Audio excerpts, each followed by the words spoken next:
بص يا عزيزي، عايزك تركز معايا في احداث الجزء الاول قبل ما يبدا الجزء الثاني. وبتبدا حكايتنا وبنعرف ان في 4 مماليك، كل مملكه فيهم عندها قوه من عناصر الطبيعه زي النار والهواء والارض والميه. وكل 100 سنه بيجي شخص من اي قبيله فيهم اسمه الافاتار، والافاتار ده بيقدر يتحكم في الاربع العناصر كلها، وبيقدر انه يوحد الممالك كلها، ومحدش بيعرف يهجم على التاني طول ما هو موجود، وكلهم بيخافوا منه. وكل ما بيموت بيتولد تاني بعد 100 سنه، ومن ساعه ما اخر افاتار مات لسه ما اتولدش الافاتار اللي بعد كده. وفي الوقت ده بنشوف شخص بيكون بيسرق الخطط بتاعت مملكه النار، والجنود بيجروا وراه علشان يخلصوا عليه، وبيستخدم بعد كده الشخص ده قوه الارض علشان يعطل الهجوم بتاعهم، لكن عددهم بيكون كبير جدا وبيوقعوا على الارض. فبيرمي بعد كده الجندي ده الخطط لصاحبه علشان يهرب بيها، وبيقول له يجري بيها فورا لمملكه الارض. وبيروح الشخص ده وبيفضل يتقاتل معاهم، وبيفضل يضرب فيهم واحد ورا التاني، وبيكون قوي جدا، بس عددهم بيكون كبير وبيقدروا يقبضوا عليه في ثواني. وبيودوه بعد كده لملك النار، واللي بيقول له يا عبيط، الحاجات اللي انت خدتها دي مش خطه ولا حاجه، دي خدعه انا عملتها. وبيقول له انا عملت كده علشان عايز الممالك التانيه يتحدوا مع بعض، وساعتها هروح واخلص عليهم كلهم في مكان واحد، لانه عاوز يحكم العالم كله، وبيكون عاوز يخلص عليهم علشان الافاتار ما يتولدش، علشان لو الافاتار اتولد مش هيعرف يحتل العالم. وبيخلص على الشخص ده، وبننتقل لمملكه الهواء، وبنشوف ولد صغير اسمه انج، والولد ده بيقدر يتحكم في الهواء، ورغم صغر سنه بس اتقن كل انواع الفنون القتاليه، وعنده قوه كبيره جدا، وبسبب ده اترقى وبقى معلم وهو لسه عنده 12 سنه. وبينادي عليه بعد كده المعلم بتاعه، وبيساله انت ليه ما بتحضرش التدريبات مع الطلاب اللي معاك؟ فبيقول له انج انا شايف ان مستواي احسن منهم. فبيقول له برضه لازم تتدرب علشان تبقى مستعد في اي وقت، وبيقول له اجهز علشان النهارده في حفله فيها كل المعلمين. وبنشوف بعد كده المعلمين وهم جايين طايرين على الحيوانات بتاعتهم، ومجلس المملكه بعد كده بيستدعي المعلم ده، وبيقولوا له ان انج بيتطور بسرعه كبيره جدا، واكيد هو الافاتار اللي جاي، وانك لازم تعرفوا الكلام ده. فبيقول لهم ازاي؟ ده لسه عنده 12 سنه، ازاي هفهمه كده؟ فبيقولوا له مستواه عالي جدا، ولازم يتمكن من القوه الاربعه بسرعه، لان مملكه النار عايزه تقضي علينا، علشان الافاتار المره دي هيكون من قبيله الهواء، وهم عايزين الافاتار ما يظهرش علشان يغزو العالم. وبيقول الملك للمعلم انه يبعته لقبيله الميه والارض علشان يتدرب هناك على العناصر التانيه ويتمكن من القوه كلها. فبيمشي بعد كده المعلم وبيروح لانج، وبيعرفوا كل حاجه، وانه الافاتار اللي جاي، وانه كمان افضل واحد فيهم بيتحكم في الهواء، وعمرهم ما شافوا موهبه زي موهبته، ده غير ان الافاتار السابقين هم اللي كانوا بيتحكموا في الهواء بنفس الطريقه. وبيقول له انت الوحيد اللي قادر توقف مملكه النار، لانهم عاوزين يحتلوا العالم، ولازم تروح القبائل التانيه علشان تتدرب على القوه بتاعتهم علشان تبقى مستعد كويس. وانج بيكون مصدوم جدا من كل ده، ومش قادر يستوعب انه الافاتار الجديد، وما بيكونش عاوز يسيب اصحابه ولا المكان اللي اتربى فيه طول عمره، بس بيضطر ان هو يتحمل المسؤوليه لان ده قدره اصلا. وبيفضل طول الوقت سهران وعمال يفكر.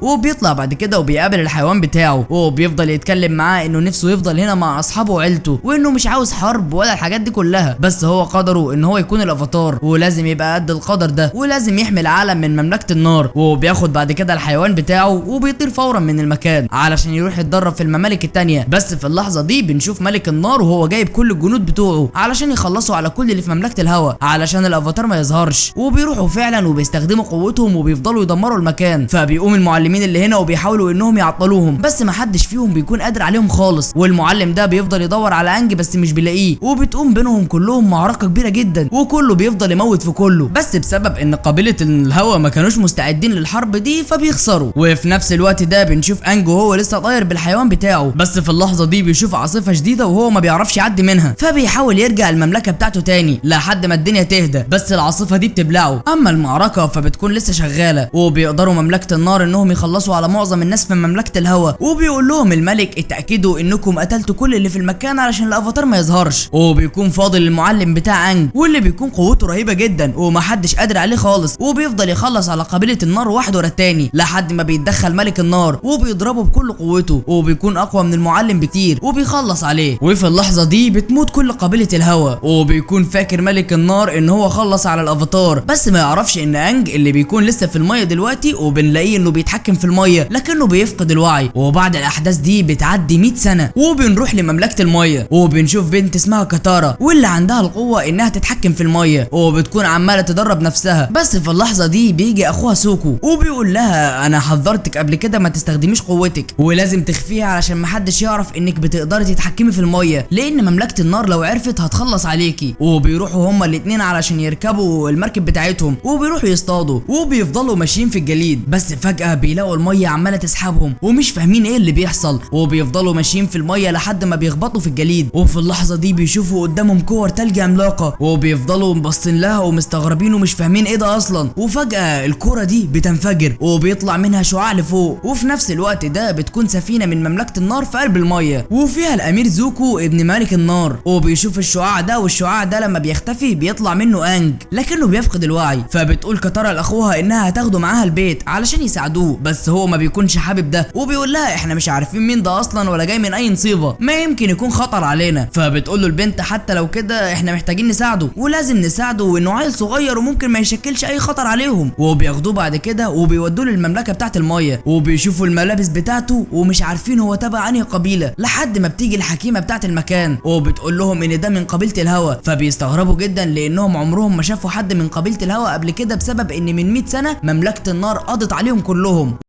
وبننتقل بعدها للامير زوكو ابن ملك النار واللي بيقول للمعلم بتاعه انه بقاله 3 سنين بيقرا عن الافاتار والعلامات بتاعته ومعنى الشعاع ده ان الافاتار كده ظهر وانه موجود في مملكه الميه ولازم نروح ونتاكد بنفسنا. فبيقول له مستحيل المفروض الافاتار ده كان يظهر في مملكه الهوا من زمان واحنا قاضينا عليهم كلهم. بس الواد ده بيكون عاوز يتاكد برضه وعاوز يصيد الافاتار باي طريقه لان والده وعده انه لو لقى الافاتار وخلص عليه هيصبح هو الملك. وبننتقل لانج اللي بيكون في مملكه الميه وبيفضل يطير في الهواء وبيستخدم قوته والناس كلها بتكون مبهوره بيه جدا لانهم اول مره يشوفوا واحد من مملكه الهواء. وبتيجي الحكيمه بعد كده وبتاخده وبتجمع كل الناس اللي في المكان وبيفضلوا يسالوه هو منين. فبيقول لهم انه من مملكه الهواء وانه كان متجه للمملكه بتاعتهم من 100 سنه لكن حصل عاصفه وهو فقد الوعي ساعتها ولما فاق لقى نفسه هنا. وبيقول لهم قبل ما اجي هنا الملك بتاعكم كان عندنا في حفله. فبيقولوا له الحفله اللي بتتكلم عليها دي كانت من 100 سنه يعني انت فضلت في الجليد متجمد لمده 100 سنه. وبيعرفوه ان مملكه النار هجمت على المملكه بتاعه الهواء وخلصوا على كل القبيله بتاعته ومحدش فيهم نجا علشان يتاكدوا ان الافاتار مش هيتولد تاني وانهم بعدها غزوا العالم كله ومحدش عارف يوقفهم بسبب قوتهم الكبيره وان ساعتها الناس افتكرت ان الافاتار خذلهم. وانجي بيتصدم جدا لما بيسمع الكلام ده لانه بكده عيلته واصحابه كلهم ماتوا وبيجري من المكان وهو منهار وبيفضل واقف لوحده لحد ما بتجيله كاتارا وبتفضل تهون عليه وبتحكي له انها حاسه بيه لان من 3 سنين مملكه النار هجموا على قريتهم ودمروا كل حاجه وقتلوا امها وساعتها ابوها اخد شويه جنود وراحوا على هناك علشان ياخدوا حق امها ومن ساعتها ما رجعوش واحنا فقدناهم. وانا حاسه بيك وحاسه بكل اللي انت حاسس بيه دلوقتي ولازم تعرف ان انت مش لوحدك واننا لازم نستحمل ونكمل لان الحياه ما بتوقفش على اللي مات. وبتقوله كمان ان مملكه النار خلصوا على كل اللي في القبيله بتاعتنا اللي بيتحكموا في الميه بس انا الوحيده اللي لسه قادره اتحكم فيها وده سر ما بيننا محدش ينفع يعرفه والا قبيله النار هتخلص عليا. وبتقوله انها لسه مش عارفه تتحكم في القوه بتاعتها فبيفضل يعلمها انها تصفي ذهنها وبتنجح في ده والبنت بتفرح جدا لانها اول مره تتحكم في الميه. بس في اللحظه دي بيشوفوا السفينه بتاعت قبيله النار وبتكون بتقرب منهم فبيروحوا يبلغوا الباقي علشان يستعدوا للمعركه وبيستغربوا جدا ان قبيله النار جايين لهم وانهم ما عندهمش حاجه ياخدوها تاني. فبتقول لهم الحكيمه هم جايين هنا علشان عايزين الافاتار وبتعرف ان انج هو الافاتار. واول ما سوكو بيسمع الكلام ده بيتضايق جدا وبيتعصب عليه وبيقول له انت كنت فين لما العالم كله كان بيتدمر المفروض ان انت كنت تنقذنا. اما زوكو امير النار فبيروح يقف قدامهم وبيقول لهم انه مش جاي يعمل مشاكل وبيطلب منهم يسلموه الغريب اللي وسطكم ومقابل ده هنسيبكم في امان ومش هنعمل لكم حاجه. ولما سوكو بيشوف ده فبيقرر انه يروح يسلم انج علشان يحمي اهله بس كاتارا بتروح له وبتحاول تمنعه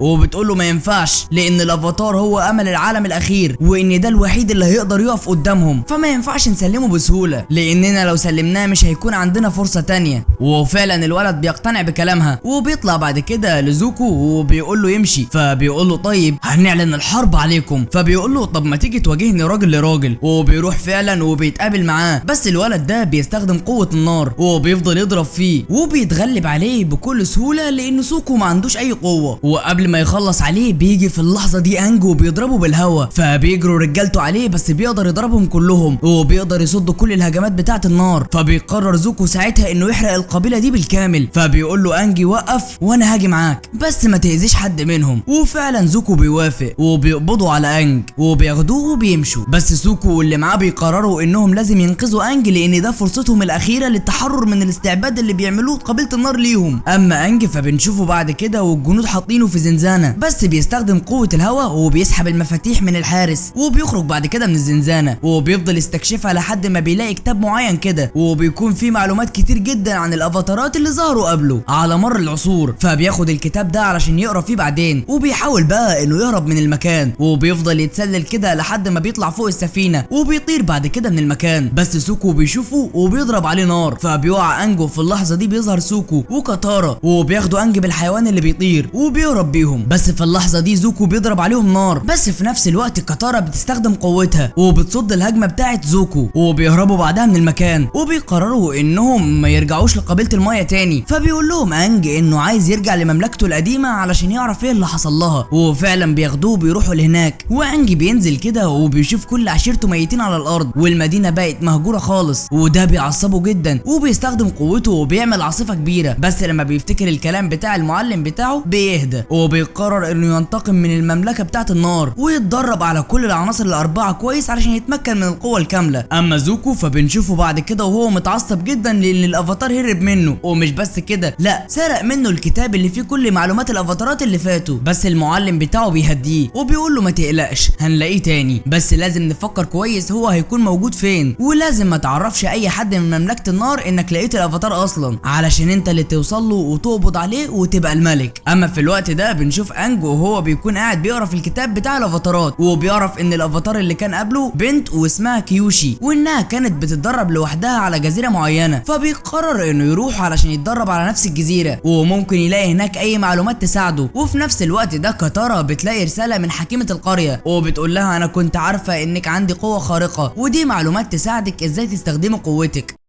والبنت بتفرح بده جدا وبياخدوا بعد كده بعضهم وكلهم بيركبوا على الحيوان وبيطيروا على المكان اللي كانت بتتدرب فيه كيوشي وبيفضلوا طايرين وقت طويل لحد ما بيوصلوا فعلا للجزيره دي وبيلاقوا هناك التمثال بتاع الافاتار. فبيروحوا يبصوا عليه كده بس فجاه بيهجم عليهم ناس ودول المحاربين بتوع الجزيره دي. فبتقول لهم كاتارا ان ده الافاتار الجديد بس بيرفضوا يصدقوا لان قبيله الهوا ماتت اصلا، وبيقولوا لها ان لو ده فعلا الافاتار كانت العلامه ظهرت. وفجاه بيظهر شعاع وبيطلع من التمثال بتاع الافاتار القديم وبينزل على انج ودي بتكون العلامه وبينصدموا كلهم لما بيعرفوا ان ده الافاتار الجديد فعلا وبياخدوه بعد كده وبيودوه للزعيمه بتاعتهم لكنها بترفض وجودهم وبتقول لهم ان وجودكم خطر علينا، لو مملكه النار عرفت هتيجي وهتخلص على كل اللي في المكان واحنا مش عايزين نخسر ناس تانية اكتر من اللي احنا خسرناهم. فبيقول لهم انج انتوا ازاي بقيتوا بتخافوا كده، احنا زمان كلنا كنا بنساعد بعض. وبيطلب منها تسيبه يتدرب هنا وبيوعدها انه لو تمكن من قوته الكامله هيرجع الامل للعالم كله. فبتقول المحاربه دي للزعيمه ان هو فعلا الامل الاخير للعالم ولازم نساعده، وبتقدر تقنعها فعلا انه يفضل هنا بس بتقول له يومين بس ما تطولش. وبيخرج بعد كده انجو بيتمشى مع المحاربه دي وبيفضلوا ماشيين في الجزيره وبتفضل تعرفهم على الجزيره. والبنت دي بعد كده بتاخد سوكو وبيفضلوا يتدربوا مع بعض وشكلهم كده اعجبوا ببعض. وبننتقل بعدها لواحد من مملكه النار واللي بنعرف ان اسمه جاو وبيجيله المساعد بتاعه وبيقول له انه وصلت له معلومات من السفينه بتاعت زوكو انه قدر يلاقي الافاتار بس هرب منه. واول ما بيسمع ان الافاتار ظهر بينصدم جدا وبيقول له ان اي معلومه جديده تحصل مع زوكو يجي ويبلغه حالا وبيأمره يراقب زوكو في السر. وجاو بيكون عاوز يقبض على الافاتار هو كمان علشان يسلمه للملك وياخد منصب اعلى. اما انج في الوقت ده فبنشوفه بعد كده وعمال يقرا في الكتاب بتاع الافاتارات اللي قبله علشان يتعلم ازاي يستكشف قوته بس ما بيلاقيش اي حاجه جديده وكلها بتكون معلومات عامه وهو مش ومش عارف يروح لمين لان محدش هيعرف يساعده غير الوحيد المعلم بتاعه القديم. بس للاسف يا عيني هو دلوقتي مات. بس كيتارا بتقوله ان في جمله مكتوبه انت ما خدتش بالك منها، وان كل الافاتارات السابقين مرتبطين ببعض، وبتطلب منه يركز ويحاول يوصل لمعلومه من الجمله دي او حتى يتواصل مع الافاتارات اللي قبله. فبيفضل انج يفكر في كلامها، وبعدها بننتقل لمملكه النار، وبيكتشف زوكو ان جاو اخذ السفينه بتاعته واتجه لجزيره الافاتار القديم، فاستنتج انه عرف ان الافاتار ظهر وبيقرر يروح وراه علشان يدور عليه ويوصل قبله. اما انج فبنشوفه بعد كده رايح للتمثال بتاع الافاتار اللي قبله وبيحاول انه يتواصل معاه، وبيفضل قاعد ويركز ويتامل لحد ما في شعاع بيطلع وبيصيبه، وفجاه بيلاقي نفسه قدام الافاتار القديم في رؤيه وعرف يتواصل معاها فعلا. بس في نفس الوقت ده بنشوف السفينه اللي فيها جاو بتقرب خلاص من الجزيره، والسكان بيشوفوا الكلام ده وبيرنوا الجرس بتاع الانذار، فبتجري كيتارا فورا على انج وبتحاول تفوقه علشان يهربوا، لكنه ما بيفوقش لانه يعتبر دلوقتي في قلب رؤيه وما ينفعش يطلع منها،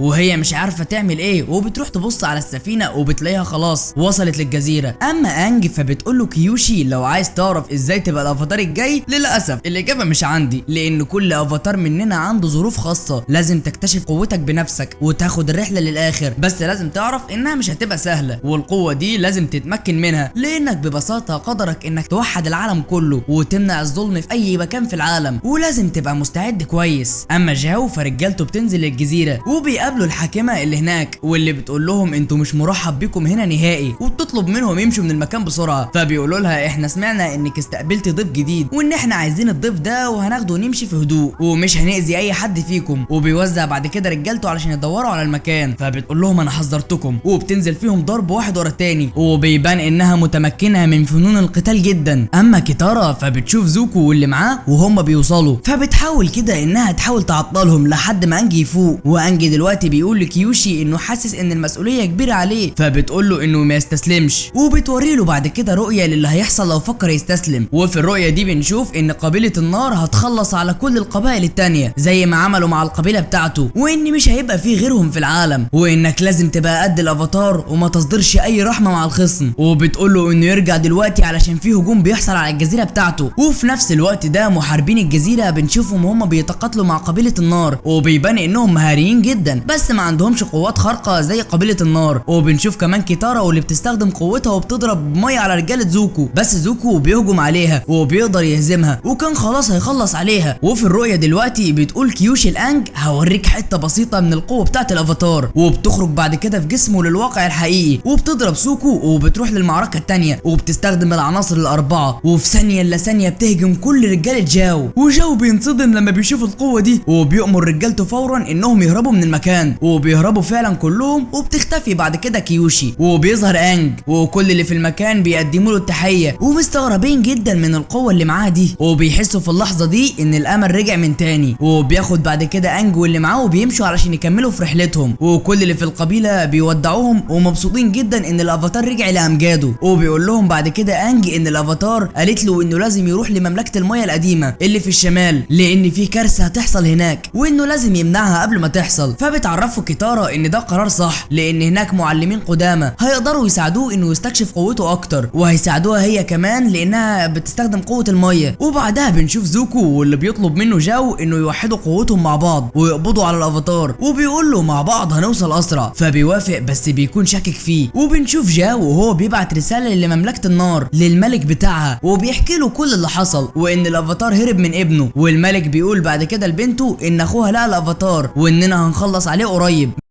بس البنت بيبان عليها انها مش مبسوطه بالخبر ده، لانها عايزه تبقى حاكمه المملكه مكانه، مش اخوها اللي يبقى الحاكم بتاعها. اما انج واللي معاه فبيكونوا راكبين الحيوان بتاعهم وطايرين في الجو، واثناء رحلتهم بيشوفوا حد طاير، وبيفكر انج انه من قبيله الهواء بتاعته، وبيتجه للمكان ده علشان يتاكد. وبيروح وبيلاقي سكان كتير في المكان، والمكان ده بيكون تبع مملكه الارض، بس غير مسموح للغرباء اللي بره المملكه انهم يدخلوا المملكه دي. فبيروحوا الفريق لواحد غريب وبيطلبوا مساعدته علشان يدخلوا جوه، وبيوافق فورا وبيلبسهم لبس شبه بتاع السكان، وبيدخلوا وبيفضلوا ماشيين في قلب المملكه. وانج بيشوف بعد كده الشخص اللي كان بيطير ده، واللي بيطلع انه عيل عاجز ومعاه جهاز كده بيخليه يطير، وانه مش من قبيله الهوا ولا حاجه، واسمه تيو. وفي اللحظه دي بتتضرب قنبله على المكان، فبياخد تيو انج واللي معاه وبيوديهم بيته. ولما بيعرف ان انج ده من مملكه الهوا القديمه بيكون مبسوط جدا، وبيطلب منه انه يواجه عشيره النار وياخد حقهم، لانهم حرفيا حاكمين العالم كله واحنا مش عارفين نقف قدامهم، وكل شويه يرموا قنابل على المكان. فبيقول له انج ما تقلقش، الظلم ده مش هيستمر كتير، واوعدك ان انا هجيب لك حقك منهم، لان هم كانوا السبب في ان الولد ده يتشل. وبيخرج بعد كده من المكان علشان يكمل رحلته، لكنه لما بيشوف المكان متدمر والناس كلهم مصابين وحالتهم بايظه، بيقول للفريق اللي معاه انه مش هيمشي دلوقتي، وانه لازم يفضل هنا شويه علشان يساعد الناس دول، لان ده من ضمن واجباته كافاتار. وبيرجع بعد كده لتيو وبيعرفه ان هو الافاتار، وبيساله هو مين اللي بيرمي القنابل عليكم، فبيعرفوا انهم موجودين في اعلى الجبل، وبيوري له بعد كده المكان بتاعهم. في اللحظه دي جو بيقدر يعرف ان الافاتار دلوقتي موجود في مملكه الارض، وبيقرروا انهم يروحوا لهناك. اما كيتارا فبنشوفها بعد كده عماله تتحكم في قوتها وتتدرب. بس في اللحظه دي بتشوف ابو تيو وهو واقف مع عشيره النار، وبيديله معلومات كده، وبتفهم انه خاين، فبتقرر انها توقفه. بس بيوقفها ولد اسمه جاتا اللي كان بيوصلهم في الاول، واللي بيقرر يساعدها، وبيروحوا ورا الشخص اللي من عشيره النار، واللي بيلاقوه فجاه كده واقف قدامهم في قلب الغابه. وبيظهر بعد كده رجالته علشان يخلصوا عليهم. بس في اللحظه دي جاتا بيظهر اصحابه وبيفضلوا يضربوا فيهم، ومع بعض بيقدروا انهم يهزموا عشيره النار. والبنت بتفرح بده جدا وبتشكر جاتا انه ساعدها، والاتنين كده شكلهم هما كمان هيعجبوا ببعض. اما انج فبياخد تيو بعد كده وبيطيروا من المكان مع بعض، وبيطلعوا فوق الجبل عشان يوقفوا الناس اللي بيرموا القنابل. بس انج بيكتشف ان مفيش حد من عشيره النار هنا ولا حاجه، وبيلاقي مواد كده بيتم صنع منها القنابل، وبيشوف نفس اللبس بتاع جاتا اللي هو دخلهم المدينه، فبيشك ان الولد ده هو اللي بيصنع القنابل وبيرميها على القبيله. وفي الوقت ده زوكو والمعلم بتاعه بيتنكروا وبيدخلوا جوه المدينه علشان يدوروا على الافاتار. وفي نفس الوقت بنشوف اخت زولا وهي بتبعت جواب لجاو، وبتطلب منه انه يعرفها باخبار اخوها اول باول. اما انج فبيروح لسوكو وبيقول له انه اكتشف ان جاتا هو اللي بيصنع القنابل وبيرميها على المدينه. وبتيجي كيتارا بعد كده وبتقول له ان ابو تيو هو اللي خاين، واكيد هو اللي بيصنع القنابل. فبيتلخبطوا وما بيعرفوش مين الخاين بالظبط، وبيفضلوا يتخانقوا مع بعض. والبنت بتطلع بعد كده من المكان وبتروح لجاتا وبتواجهه بالكلام ده، واللي بيعرفها ان ابو تيو هو الخاين. بس الصراحه انا اللي برمي القنابل على المدينه علشان اخلص على الخاينين. وبيعرفها كمان انه حط قنبله في شنطه ابو تيو علشان يخلص عليه، لانه رايح دلوقتي يقابل الملك. فبتقول له ان القنابل دي ممكن تموت ناس كتير ابرياء، فبيقول لها مش مهم، كل حرب وليها ضحاياها. والبنت بتشوف انه ما عندوش اي اخلاقيات خالص، وبتمشي بعد كده من المكان. وبتروح بسرعه تعرف انج واخوها باللي بيحصل، واللي بيجروا فورا علشان يمنعوا القنبله انها تنفجر في ابو تيو. بس في اللحظه دي بيظهر قدامهم زوكو، فبيقول انج لاصحابه روحوا انتوا وقفوا القنبله قبل ما تنفجر، وانا هخلص على ابن الهرمه ده. وبيروح فعلا وبيفضل يتقاتل معاه، والاتنين بيبان انهم متمكنين في فنون القتال جدا. وانج بيفضل يستخدم قوه الهواء وبيرمي عليه اطباق. اما سوكو وكيتارا فبيقدروا يوصلوا بعد كده لابو تيو، واللي بيكون داخل لقصر الملك بتاع مملكه الارض. وبتشوف واحد من رجاله جاتا واقف على الشجره وماسك سهم علشان يفجر بيه القنبله، بس بتستخدم قوتها وبترمي ميه على السهم ده وبتعطله، وبكده تكون انقذت ابو تيو والملك. اما انج فبيضربوا زوكو بالنار وبيولع في المكان، بس بيستخدم قوته وبيطفي الحريق. والحراس لما بيشوفوا ده بيهجموا عليهم، فبيقول له المعلم بتاعه انه يهرب، وهو بيروح يضرب نار علشان يلفت الانظار اتجاهه لحد ما زوكو بيهرب. وفعلا الجنود بيجروا وراه. اما انج فبيقدروا الجنود انهم يتحكموا في الارض وبيثبتوه مكانه، وبيقدروا انهم يقبضوا عليه وبيحطوه بعد كده في حجز. اما سوكو فبيروح يواجه ابو تيو وبيقول له انت فعلا اللي بتساعد عشيره النار وانت الخاين. وتيو بينصدم لما بيعرف ان ابوه خاين، بس بيقول انه عمل كده علشان يحمي ابنه، لانهم هددوه يا يجيب لهم معلومات عن المملكه يا يخلصوا على ابنه، وهو معرفش يعمل ايه فاضطر يوافق. اما زوكو فبنشوفه بعد كده بيتسلل وبيفضل يخلص على الحراس بتوع عشيره الارض علشان يروح ينقذ المعلم بتاعه، واللي بنشوفه دلوقتي والحراس واخدينه وبيودوه لمكان تاني، وبياخدوا انج بعد كده وبيودوه للملك بتاعهم. والمفاجاه هنا ان بيطلع الملك عارف انج وانهم كانوا اصحاب اصلا، لانهم لما كانوا صغيرين كانوا اصحاب. ودلوقتي شكل ملك الارض عجوز لانه عدى عليه 100 سنه. اما انج فكان متجمد، وانج بيفرح جدا انه طلع يعرف ملك الارض، وبيقعدوا على سفره وبيجيب له اكل وبيدلعه على الاخر. فبيقول له انج انه لازم يمشي ويتجه لمملكه المياه الشماليه، لان في كارثه هتحصل هناك ولازم يلحقها. قالها، وان الافاتار القديم هو اللي قال له كده. بس ملك الارض ما بيكونش مهتم اصلا، وبيقول له ان قبيله النار خلاص سيطرت على العالم ومحدش هيعرف يوقفهم او يغير اي حاجه. اما زوكو فبيدخل بعد كده السجن وما بيلاقيش المعلم بتاعه، وبيعرف من الحارس ده انه اتاخد لمكان تاني، فبيمشي من المكان علشان يروح ينقذه. اما كيتارا وزوكو فبنشوفهم بعد كده وهم رايحين ينقذوا انج، وبيدخلوا من مكان سري تحت الارض علشان يوصلوا للسجن. وفي نفس الوقت ده الحراس بياخدوا المعلم بتاع زوكو علشان ينقلوه، فبيفضل المعلم يرمي حاجات في الارض علشان زوكو يعرف يتتبع مكانه. وفعلا زوكو بيشوفها وبيفضل ماشي ورا الحاجات دي لحد ما بيوصل له فعلا، وبيستخدم قوته وبيفضل يخلص على الجنود واحد ورا التاني، وبيحرر بعد كده المعلم بتاعه. والاتنين بيستخدموا قوتهم وبيفضلوا يخلصوا على الجنود، بس في واحد بيفضل منهم وبيقدر انه يطعن المعلم ده في ظهره، بس زوكو بيخلص عليه وبياخد المعلم بتاعه وبيمشي. اما انج فبياخدوا ملك الارض لساحه المعركه وبيقلع هدومه وبيقول له قاتلني، وانج ما بيكونش فاهم يقتله ليه اصلا، وبيستخدم ملك الارض قوته وبيفضل يرمي صخور على انج.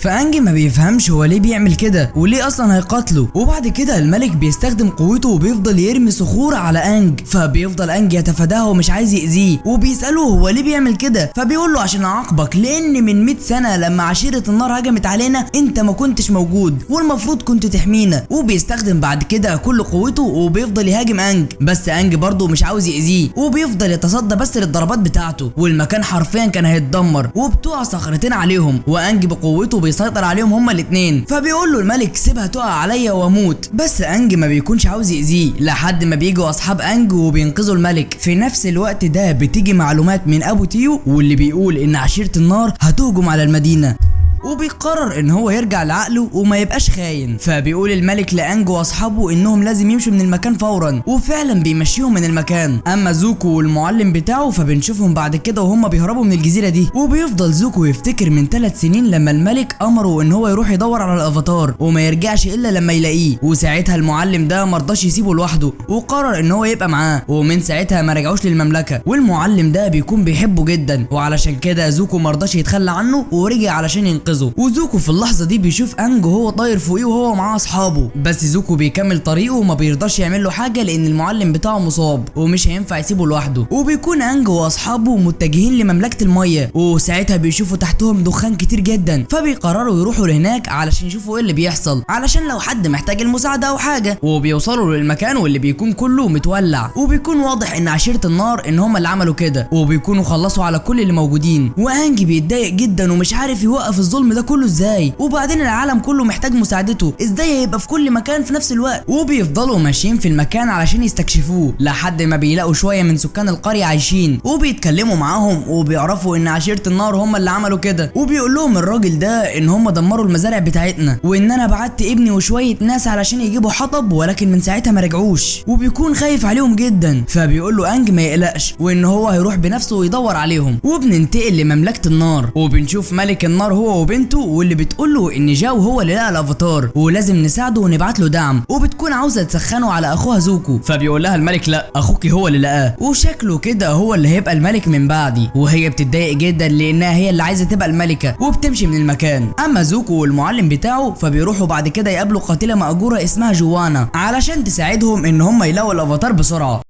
اما انج واللي معاه فبيحكي لهم ان في اسطوره بتقول ان العالم بتاعنا في حاجز بينه وبين عالم الاشباح، وفي حواجز بينهم بتبقى في الغابات، والحاجات اللي زي دي النار اللي حصلت في المكان نوعا ما فتحت الحاجز ده لانه حس بيه وحس بقوته، وان اكيد الناس اللي اختفوا اتحبسوا هناك ولازم نلاقيهم في اسرع وقت. ولما اصحابه بيعرفوا انهم هيدخلوا عالم الاشباح بيخافوا جدا وبيقولوا له لا روح انت لوحدك. فبيروح لمكان معين كده وبيفضل يركز ويتامل، وبيفضل قاعد مده كبيره لحد ما بيجي الليل. وفي اللحظه دي روحه بتطلع من جسمه، بس بالغلط بيعمل نفس النظام مع اصحابه واللي بيكونوا خايفين جدا وبيقولوا له انه يرجعهم فورا، بس هو ما كانش لسه عارف الطريقه. وبيدخلوا مع بعض عالم الاشباح، وفي اللحظه دي طاير عملاق بيظهر لهم وبيقول لانج مش مسموح لهم يكونوا هنا، والاتنين التانيين ما بيكونوش شايفينه لان انج بس هو اللي يشوفه لانه الافاتار. وبيقول له الطاير ده ان اصحابك في خطر لانهم مش افاتارات زيك. فبيقول له انج احنا مش هنستمر كتير، احنا جايين ناخد مجموعه من الناس ونرجع تاني. فبيدله الطاير ده على شخص قاعد في مكان قريب وان هو اللي هيساعده، وبيقول له خلي بالك في شبح معين كده ممكن يوري لاصحابك اسوأ كوابيسهم، وبيمشي الطاير. فبيفضلوا مكملين في طريقهم، وفي اللحظه دي في حيوان ضخم بيهجم عليهم، فبيحاولوا انهم يستخدموا قوتهم، بس للاسف في العالم ده قوتهم مش شغاله، فبيجروا منه بسرعه وبيفضلوا ماشيين. وفي اللحظه دي الشبح بيتمكن منهم وبيفضل يلعب في ذكرياتهم. وفجاه كيتارا بتلاقي نفسها موجوده في القريه بتاعتها، وبتشوف قدامها والدتها اللي اتقتلت من عشيره النار، واللي بتحضنها فورا ومش مصدقه انها لسه عايشه، وبيقعدوا مع بعض يتكلموا. وفي اللحظه دي عشيره النار بتهجم على المكان من تاني، وبيفضلوا يخلصوا عليهم علشان يمحوا اي حد عنده قوه بيشكل خطر عليهم. وساعتها امها اخدتها ودخلت جوه علشان تخبيها، بس جه محارب من عشيره النار وسالها هل مخبيه حد عندك عنده قوه خارقه، بس بتكذب عليه وبتقول له لا. فبيفضل يدور في المكان وكان خلاص هيوصل للبنت. وفي اللحظه دي امها بتقول له انها عندها قوه خارقه وبتمثل انها هتهجم عليه، فبيضربها بالنار وبيخلص عليها، وعملت كده علشان تنقذ بنتها. وكيتارا بنتها بتتوجع لما بتشوف ذكرى امها وهي بتموت من تاني. اما سوكو فبنشوفه بعد كده مع ابوه واللي بيدربه علشان يبقى محارب لانه ما عندوش اي قوه خارقه، وبيسمع ابوه وعمه وهما بيتكلموا وبيقولوا ان سوكو مش هيبقى بطل خارق ولا في حياته هيكون قوي لانه ما عرفش يجتاز الاختبار. والواد لما بيسمع الكلام ده بيفضل يعيط وبيحس بالفشل. اما انج بقى فالساحر ما بيعرفش يلعب في دماغه لانه الافاتار وقوته بتمنع الساحر انه يعمل اي حاجه. وانج بيقول له انا مش عايز ازعلك ولا عايز اذيك، انا بس عايز اخد الناس اللي هنا وامشي. فبيقول له الناس دول انا بتغذى على عقولهم اصلا وعلى خوفهم، فايه السبب اللي يخليني اسلمهم لك؟ فانج ما بيعرفش يرد وبيمشي، وبيروح يدور على الشخص اللي الطاير قال له عليه، واللي بيلاقيه فعلا وبيكون في الكوخ. وبيدخل جوه وللمفاجاه بيطلع مين؟ المعلم بتاعه. فبيكون فاكر ان الساحر لعب في عقله، بس المعلم بتاعه بيقول له يهبل انت الافاتار وان انا فعلا حقيقي، بس دي الروح بتاعتي. وانج من الفرحه بيروح يحضنه وبيكون مفتقده جدا، وبيقول له انج انه حاسس انه مش قد المسؤوليه وانه مش هيقدر ينقذ العالم تحت اي ظرف. فبيقول له المعلم ثق في نفسك، ما تنساش انت مين، انت الافاتار.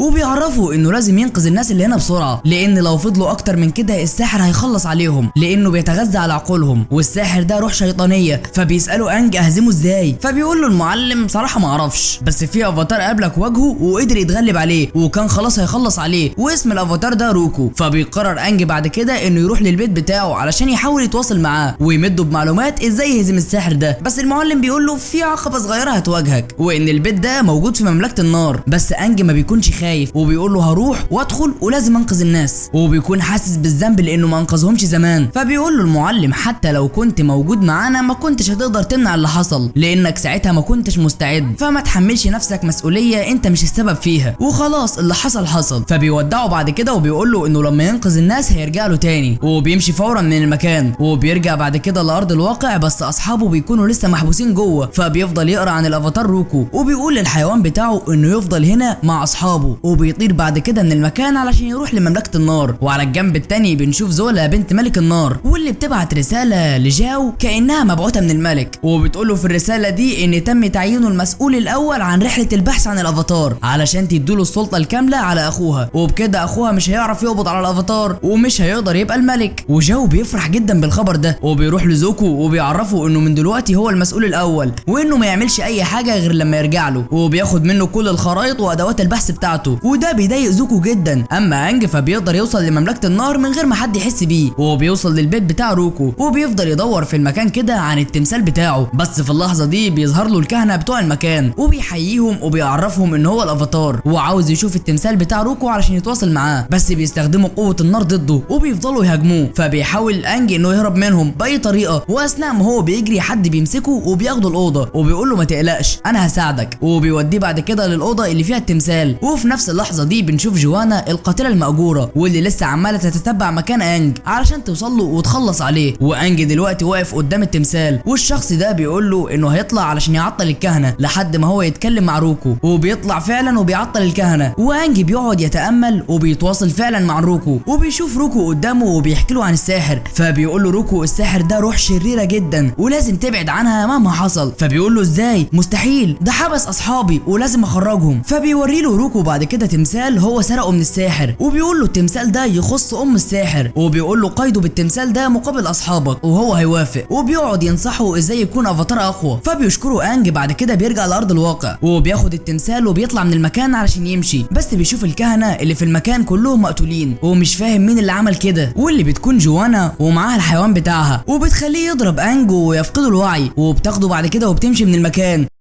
وبتوديه لمكان امان، وبتتصل بزوكو وبتعرفه انها لقت الافاتار، واللي بيجي وبياخده وبيكتفه علشان ما يهربش منه، وبيمشي من المكان علشان يروح يسلمه لابوه. فبيفضل انجي يقول له انه يفكه لان اصحابه دلوقتي في خطر ولازم يحررهم، وبيوعده انه هيرجع له من تاني وهيسلم له نفسه، لكن زوكو بيرفض. فبيقول له انج انا حاسس انك من جواك شخص طيب، انت ليه بتعمل كده؟ فبيفضل زوكو يفكر في حاجه حصلت له زمان لما ابوه كان جامع كل المجلس بتاعه علشان يحطوا خطه يغزو بيها مملكه الارض، والخطه دي انهم هيبداوا يضحوا بشويه جنود كتمويه، وده اللي بيكون ما بيعجبش زوكو لانه مش عاوز يموت حد، واعتراضه ده بيحسس الملك بالاهانه، وقال له انت بتتكلم مع الملك ابوك كده؟ طب تعالى بقى وتحداني ووريني نفسك. وفعلا خده لساحه المعركه وقدام الناس كلها، وزوكو ما كانش عاوز يقاتل والده وبيقول له يلغي المعركه، لكن ابوه بيصر ان هو يعمل المعركه وبيستخدم قوته وبيفضل يهاجم زوكو، وزوكو ما بيرضاش يأذيه وبيتصدى للهجمات بس. واثناء ده جت فرصه لزوكو انه يضرب والده لكنه ما بيرضاش، وساعتها والده بيخدعه وبيضربه وقال له اوعى تتعاطف مع الخصم، وجرحه في عينه علشان يفتكر الدرس ده طول عمره. وفي ارض الواقع اثناء ما هم ماشيين بيهجم عليهم رجاله جاو، وجاو بيأمروا انه يسلموا الافاتار والا هيخلص على المعلم بتاعه، فبيسلموا فعلا الافاتار وبياخدوا جاو وبيمشي علشان يسلموا للملك بنفسه، وده بيعصب زوكو جدا لان كل اللي عمله كده يعتبر راح، وجاو اخد منه الافاتار. ودلوقتي جاو بياخد الافاتار بعد كده وبيربطه بالسلاسل علشان ما يستخدمش قوته، وبيقول له ما تخافش مش هنموتك، بس هنعمل فيك الاسوأ، هنفضل حابسينك كده طول عمرك ونعذب فيك لحد ما يبقى لك صاحب، لان ببساطه لو خلصنا عليك الافاتار اللي بعدك هيتولد وهيكون في شخص جديد وهنفضل ندور عليه ونعيد ده كله من تاني. طب ليه التعب ده كله؟ ما نحبسك اسهل. بس زوكو ما بيسكتش على الكلام ده وبيلبس قناعه وبيفضل يتسلل في السجن ويخلص على الحراس اللي بيلاقيهم واحد ورا التاني في هدوء لحد ما بيوصل للسجن اللي فيه انج، وبيفك السلاسل بتاعته وبياخده وبيمشي من المكان. بس في اللحظه دي بيشوفوهم الحراس فبيأمرهم جاو انهم يخلصوا عليهم وبيروحوا وبيهجموا عليهم، بس انج وزوكو بيستخدموا قوتهم وبيتعاونوا مع بعض وبيفضلوا يخلصوا عليهم واحد ورا التاني، ومحدش بيكون قادر عليهم خالص، وقوتهم بتكون جباره لحد ما بيخلصوا على كل اللي في المكان. وقبل ما يهربوا في واحده من الحراس بتضرب سهم على زوكو وبتفقده الوعي، فبيشيلوا انج بعد كده وبيمشي بيه وبيخلع القناع وبيعرف انه زوكو، بس بيقرر انه ينقذه زي ما زوكو انقذه، وبياخده بعد كده وبيدخلوا جوه الغابه اللي في المكان وبيفضلوا يستخبوا فيها شويه كده لحد ما زوكو يفوق. ولما بيفوق زوكو بعد كده بيشكروا انج انه انقذه وبيقول له انت ليه عايز تقبض عليا قوي كده؟ فبيقول له لان بعد ما اقبض عليك واسلمك لوالدي هبقى ملك النار وانا عايز ابقى الملك. فبيقول له انج انت من جواك شخص كويس ما تبقاش زيهم، قبيلتك دول ما عندهمش رحمه. وكلمه رحمه دي بتفكره بوالده لما قال له ما يصدرش اي رحمه لخصمه، وده بيعصبه جدا وبيهجم على انج، بس انج بيضربه وبيخليه يفقد الوعي تاني. ولما بيفوق بيلاقي انج حاطه في قارب وبيوجهه اتجاه المعلم بتاعه لحد ما بيوصل له فعلا وبياخدوا المعلم، وبيفضل زوكو يفتكر المعركه اللي كانت بينه وبين والده لما اتصاب في عينه، وساعتها والده جاله وقال له انه يشيل اي ذره رحمه من قلبه علشان يبقى واحد من عشيره النار، وبيقول له احنا باللي عملناه ده سيطرنا على العالم. بس زوكو كان شايف ان كل ده غلط ومبدأهم اصلا غلط، وساعتها اتعصب ووالده امره انه يطلع يدور على افاتار وما يرجعش غير لما يلاقيه.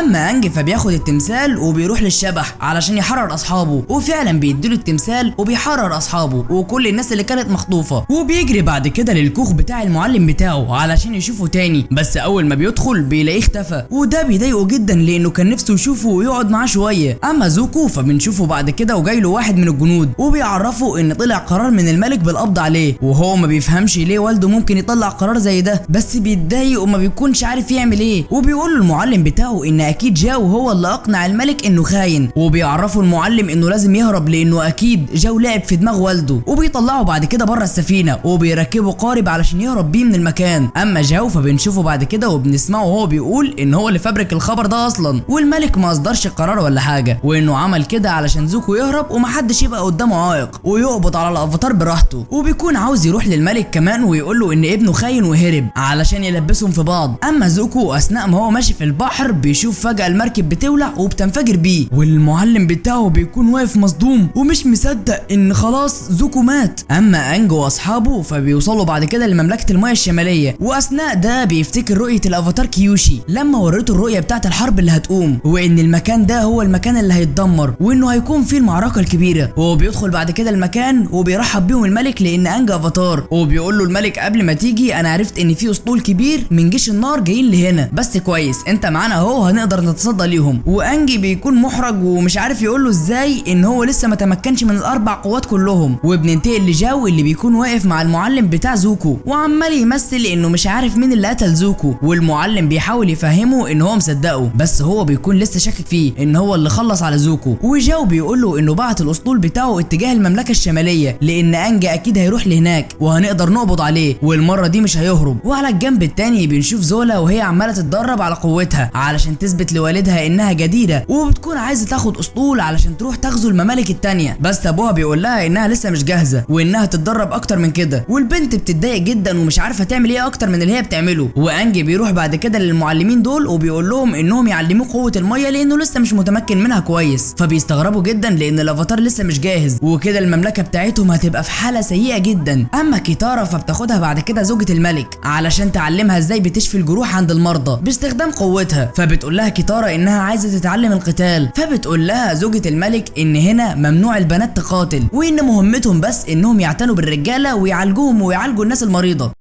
والبنت بتتضايق جدا لانها جايه هنا اصلا عشان تتعلم القتال، وبتمشي بعد كده وبتروح للمعلم ده وبتقول له انها عايزه تقاتل معاهم في المعركه اللي جايه دي، لكنه بيرفض وبيقول لها النساء ما بيقاتلوش وخليكي مع باقي النساء التانيه وعالجي المرضى، وهي بتتعصب جدا. اما انج فبيمشي بعد كده وبيروح لتمثال الافاتار اللي كان قبله من القبيله دي وبيحاول يتواصل معاه علشان يطلب منه مساعدته، وفعلا بيقدر انه يتواصل معاه وبيقول له انه شاف رؤيه للقريه هنا وهي بتتدمر وانه لازم يساعده علشان يمنعوا اللي هيحصل. فبيقول له الافاتار ان الرؤى بتتحقق فعلا وان المعركه كده كده هتحصل، بس الفوز لمين ده اللي انت في ايدك تغيره. فبيقول له انج الافاتار اللي قبلك دخل جوه جسمي وساعدني قبل كده في معركه، وبيطلب منه يعمل معاه نفس الموضوع، بس هو بيقول له انه مش هيقدر يعمل كده لان كل افاتار مننا عنده قدرات خاصه، وان وظيفتي ما كانتش اني بقاتل في العالم الحقيقي، انا كنت بقاتل في عالم الارواح وكنت بمنع الاشرار انهم يسيطروا على العالم الحقيقي. وبيقول له الافاتار لازم يعتمد على نفسه. فبيمشي بعد كده انج وبيرجع للعالم الحقيقي. اما سوكو بنشوفه بعد كده وهو بيقابل بنت الملك وبيفضل يتعرف عليها والبنت بترتاح له جدا، وبتعرفه انها نصها بشريه ونصها روح وانها عندها قدره التنقل لعالم الارواح في اي وقت من غير اي خطا. وبننتقل لمكان تاني وبنشوف زوكو واللي بنكتشف انه لسه عايش وبيتنكر وبيدخل جوه السفينه وبيروح للمعلم بتاعه واللي بيفرح جدا اول ما بيشوفه عايش، وبيحكي له انه جاو دلوقتي مجهز اسطول كبير علشان يروح يغزو المملكه الشماليه، بس هو مش فاهم ليه كل ده علشان الافاتار يعني مش متمكن لسه من قوته، فهو مش محتاج كل ده، اكيد له هدف تاني. وبننتقل لاخته زولا اللي بتتعصب على والدها جدا لانه كل شويه يحطها في اختبارات اصعب من اللي قبلها، وبتسيبه بعد كده وبتمشي من المكان، بس ده بيعصب الملك جدا وبيرمي عليها نار فبتقدر تصدها وبيطلع منها طاقه كده بتاعه البرق، وكل اللي في المكان ووالدها بيستغربوا جدا من قوتها دي لان شكلها مختلفه. وبيقول لها والدها في اللحظه دي انت جاهزه وانه هيبعتها مع جيش بقيادتها علشان تنفذ مهمه معينه، وهي بتوافق من غير ما تعرف ايه المهمه. اما كيتارا فبتجيب اخرها بقى وبتروح للمعلم وبتقول له انها بتتحداه في قتال علشان توري له مهاراتها، فبيقول لها ارجعي يا حبيبتي لبيتك علشان ما ازعلكيش، وبيمشي بس هي بتضربه بالميه وبتهينه، فبيقول لها ما تزعليش من اللي جاي، وبيفضلوا يتقاتلوا مع بعض بعد كده هما الاثنين، والبنت بتصد هجماته وحرفيا الاثنين بيكونوا مهاريين جدا. وكيتارا بيبان انها بقت متمكنه من قوتها المره دي وبتفضل تستحمل وتواجه وقت كبير، وكل ما تقع بتقوم تاني وبتستخدم مهاراتها اكتر وبتفضل تهاجم المعلم بالاساليب اللي علمها لها انج، واللي في المكان كلهم بينبهروا بيها، والمعركه بينهم بتستمر وقت كبير لحد ما المعلم بيستخدم قوته الكامله وبيثبتها في التلج وبيكسب في المعركه، وبيقول لها انت فعلا عندك قوه مختلفه بس برضه مش هتروحي في مكان ولا هتقاتلي، بس كل الناس بيحيوها وبيعجبوا بمهاراتها. وفي اللحظه دي بيشوف انج السفينه بتاعت عشيره النار واللي بتكون جات المكان، فبيقرر انج ان هو اللي يبدا بالهجوم المره دي، وبيطير وبيروح للسفينه دي وبيفضل يضرب في كل اللي هناك ويخلص عليهم واحد واحد ورا التاني، وبيكون مهاري جدا، واصحابه كمان بيجوا وبيساعدوه وبيقدروا يهزموا كل اللي على السفينه. وسوكو بيعطل السفينه وبياخدوا الحيوان بتاعهم وبيطيروا من المكان، بس فجاه بيلاقوا مئات من السفن وبيلاقوا الاسطول كامل وصل. وبنشوف كمان زوكو واللي بيقرر يتسلل للمدينه علشان يخطف انج، وجاو بيقرر انه ما يدخلش القبيله مع باقي السفن، وبياخد السفينه بتاعته لوحدها وبيروح لمكان تاني في المملكه برضه علشان ينفذ هدف معين. والمعركه الكبيره بتبتدي بعد كده، وعشيره النار بيفضلوا يضربوا نار واسهم كتير على مملكه الميه، وهم بيرموهم بالميه وبيحاولوا يطفوا النار ويوقفوا الهجمات بتاعتهم. وكيتارا بتفضل تزن بعد كده على المعلم علشان تشارك في القتال، وبتقول له ان احنا محتاجين كل مساعده ممكنه.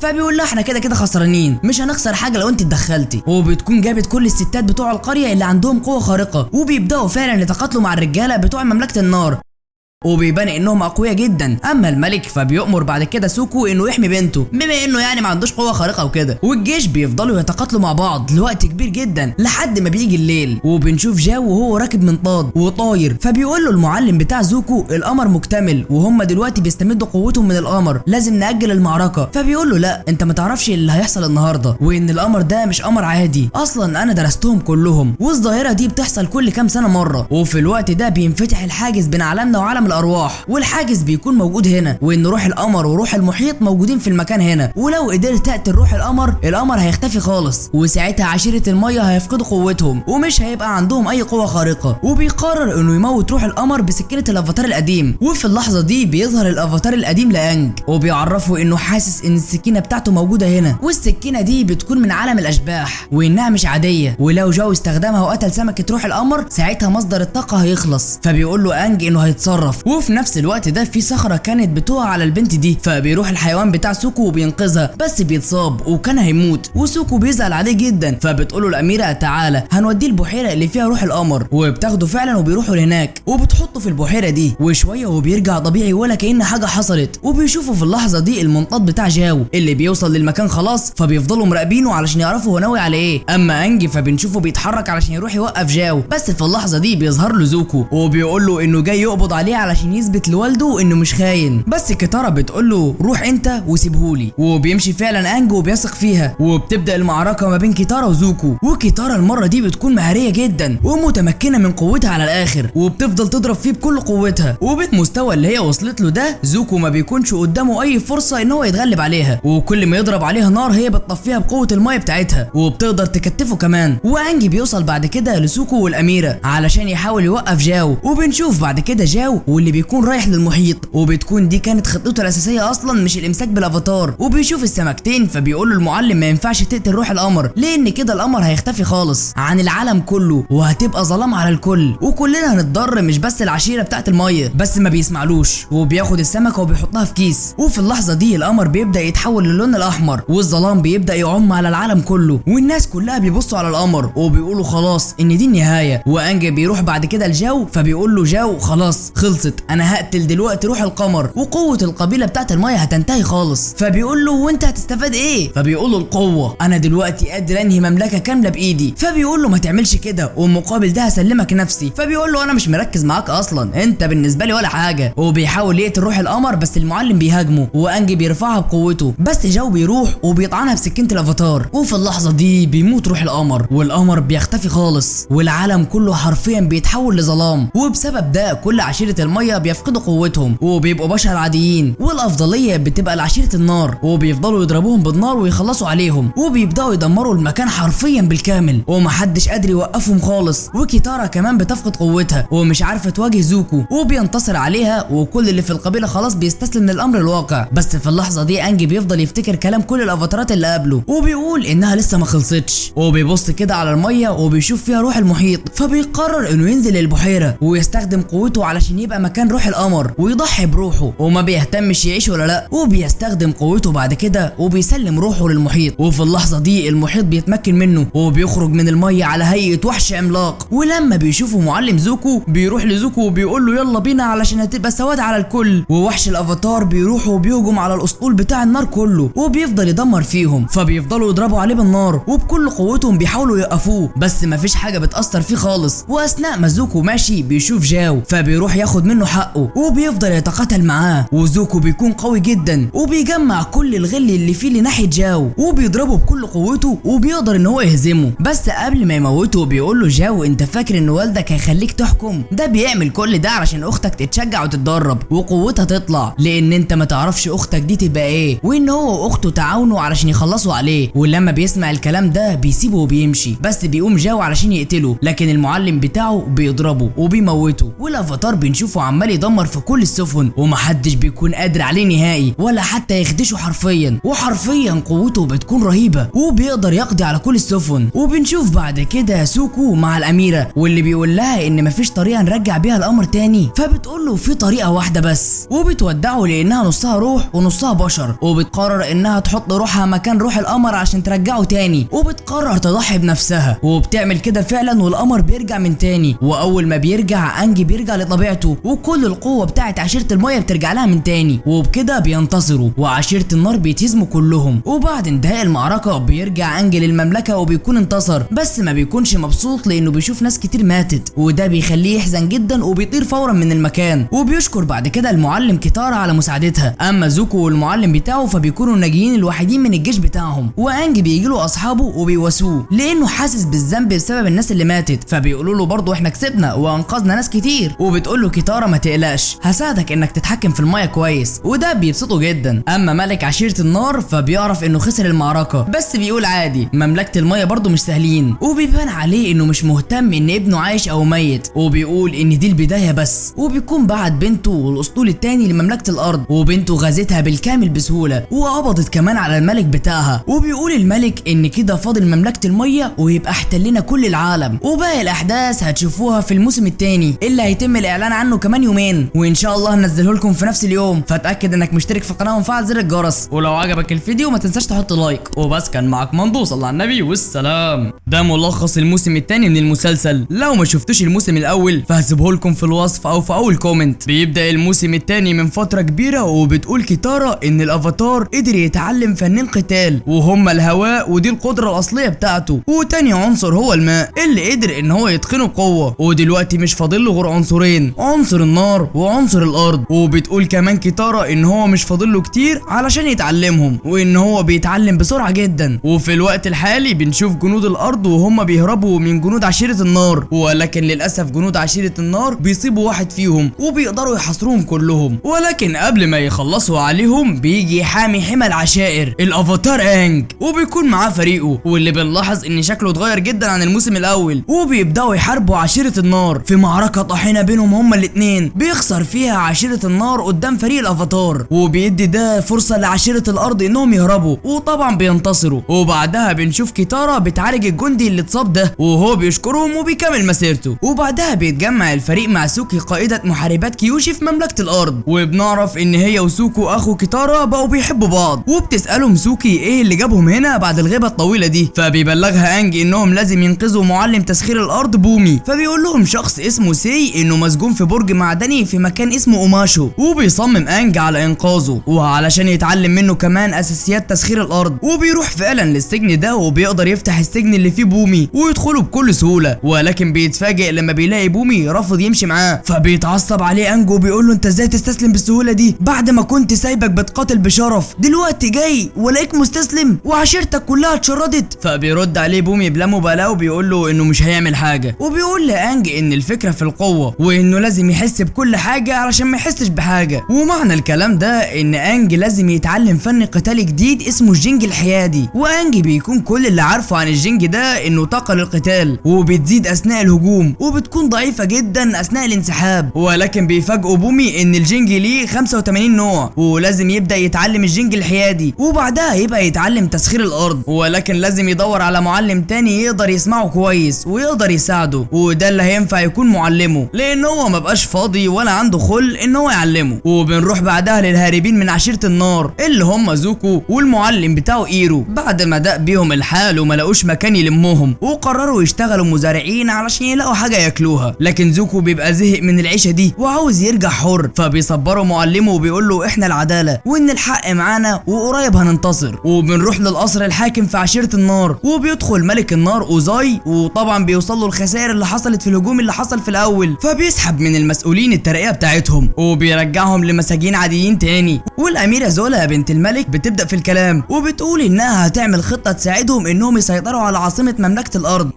وبرغم انهم فشلوا فيها قبل كده خصوصا بعد خيانة ايرو ومعلم زوكو ليهم، هي هتقدر تنجح عن طريق تجميع قوات حربية هايلة من دبابات الحفر والمناطيد خارج الاسوار، بس بتكون قلقانة انهم يلفتوا الانتباه وهما بيحاربوا، فبتجيلها فكرة انهم يهجموا من تحت الارض، والسجناء من مسخرين الارض هيساعدوهم ويحفروا نفق تحت الارض ومن خلاله هيقتحموا المدينة من قلبها. وبتوضح ان 3 اشخاص بس يقدروا يحددوا مستقبل المدينة دي، وهم سيد النار والافاتار وملك الارض. ولكن ملك الارض انسحب عن القوة بتاعته، وبالتالي هتزيد قوة ملك النار، فبيعجب ملك النار بالخطة ولكن بيوكلها للجنرال بتاعه اللي اسمه توران. وطبعا بتتصدم زولا وبتحبط من عدم تمييز ابوها ليها، وبعد ما الاجتماع بينفض بيقول لها اوزاي انه شالها من المهمة دي لانه عايزها في مهمة اكبر بكتير، وهو انها ترجع اخوها من تاني. فبتتصدم زولا انه لسه بيفكر فيه، وبتبلغه انه بالنسبة لها مات، وحتى لو ما ماتش فهو لسه خاين. لكن اوزاي ما بيسمعلهاش وبيقول لها انه سامحه خلاص، وهو هربان لركن بعيد عن مملكة الارض ولازم تلاقيه. وطبعا بتوافق وهي مضطرة. وبنروح بعدها لانج وفريقه، وبتقعد كيتارا مع واحدة من عشيرة الارض اللي انقذوها واللي اسمها اميتا، وبتحكي لها عن زهرة كانت بتتأملها بيسموها زهرة السيدة الملونة. وبنعرف ان السيدة الملونة دي هي روح النهر، بتظهر في وقت الضباب وبتاخد شكل بنت متلونة بالاحمر والذهبي. وهي وصغيرة كانت الزهور دي منتشرة خارج قريتهم بكثرة، لكن فجأة الزهور دي ماتت، فحسوا ان في حاجة غلط وهاجروا كلهم من القرية. وساعتها ابادت عشيرة النار قريتهم، ومن ساعتها دي اول زهرة تشوفها للسيدة الملونة. وبعدها بيرجع انج وبيبلغهم باللي حصل مع بومي، وبيجي لهم تيو وبيبلغهم انهم لازم يتحركوا لان عشيرة النار حصرت طريق الشاطئ الجنوبي، فبيضطروا يسلكوا طريق تاني مسمينه بالافعى من كتر التعرجات اللي فيه. وبيوصلوا للشط وبيستخدم انج وكيتارا قوتهم في التحكم في المية وبيخترقوها، ولكن فجأة بيلاقوا هجوم من عشيرة النار فبيصدها انج لغايه ما الباقي يعدوا طريق. وبيكتشفوا بعدين انهم مش بيهاجموهم، دول بيهاجموا تنين مائي عملاق، واول ما بيلاحظهم التنين ده بيجري يهجم ناحيتهم، فبيبدا انج يشتت انتباهه، ولكن بيقدر التنين يأذي سوكي، فبيجري ناحيتها سوكو وبيطمن عليها. وبتنضم كيتارا لانج وبيقدروا يعطلوا التنين سوا، ولكن من غير ما انج بيقصد بيصيبه، فبتقول له كيتارا انهم هيعالجوه سوا، لكن انج بيرفض لعدم خبرته، بس كيتارا بتقول له يثق فيها وهي دي الطريقه الوحيده اللي هتعلمه. وفعلا بيعالجوا سوا التنين، وبينجح انج اخيرا انه يتعلم طريقه العلاج بقوه الميه. ولما بيوصلوا لبر الامان بنشوف كيتارا بتعالج سوكي اللي بتقول لها انهم فتحوا ليهم بوابه انقاذ بوصولهم، ولازم يوصلوا المجموعه دي لمدينه اوماشو علشان يعيشوا بامان. فبتوافق كيتارا وبتخلص علاجها، وسوكي بتنبهر وبتقترح عليها لو تنضم ليهم ضمن محاربات كيوشي، لكن بتستغرب كيتارا لانها مسخره ميه، فبتقول لها سوكي ان كيوشي كمان كانت مسخره ميه وانه مجرد اقتراح مش اكتر.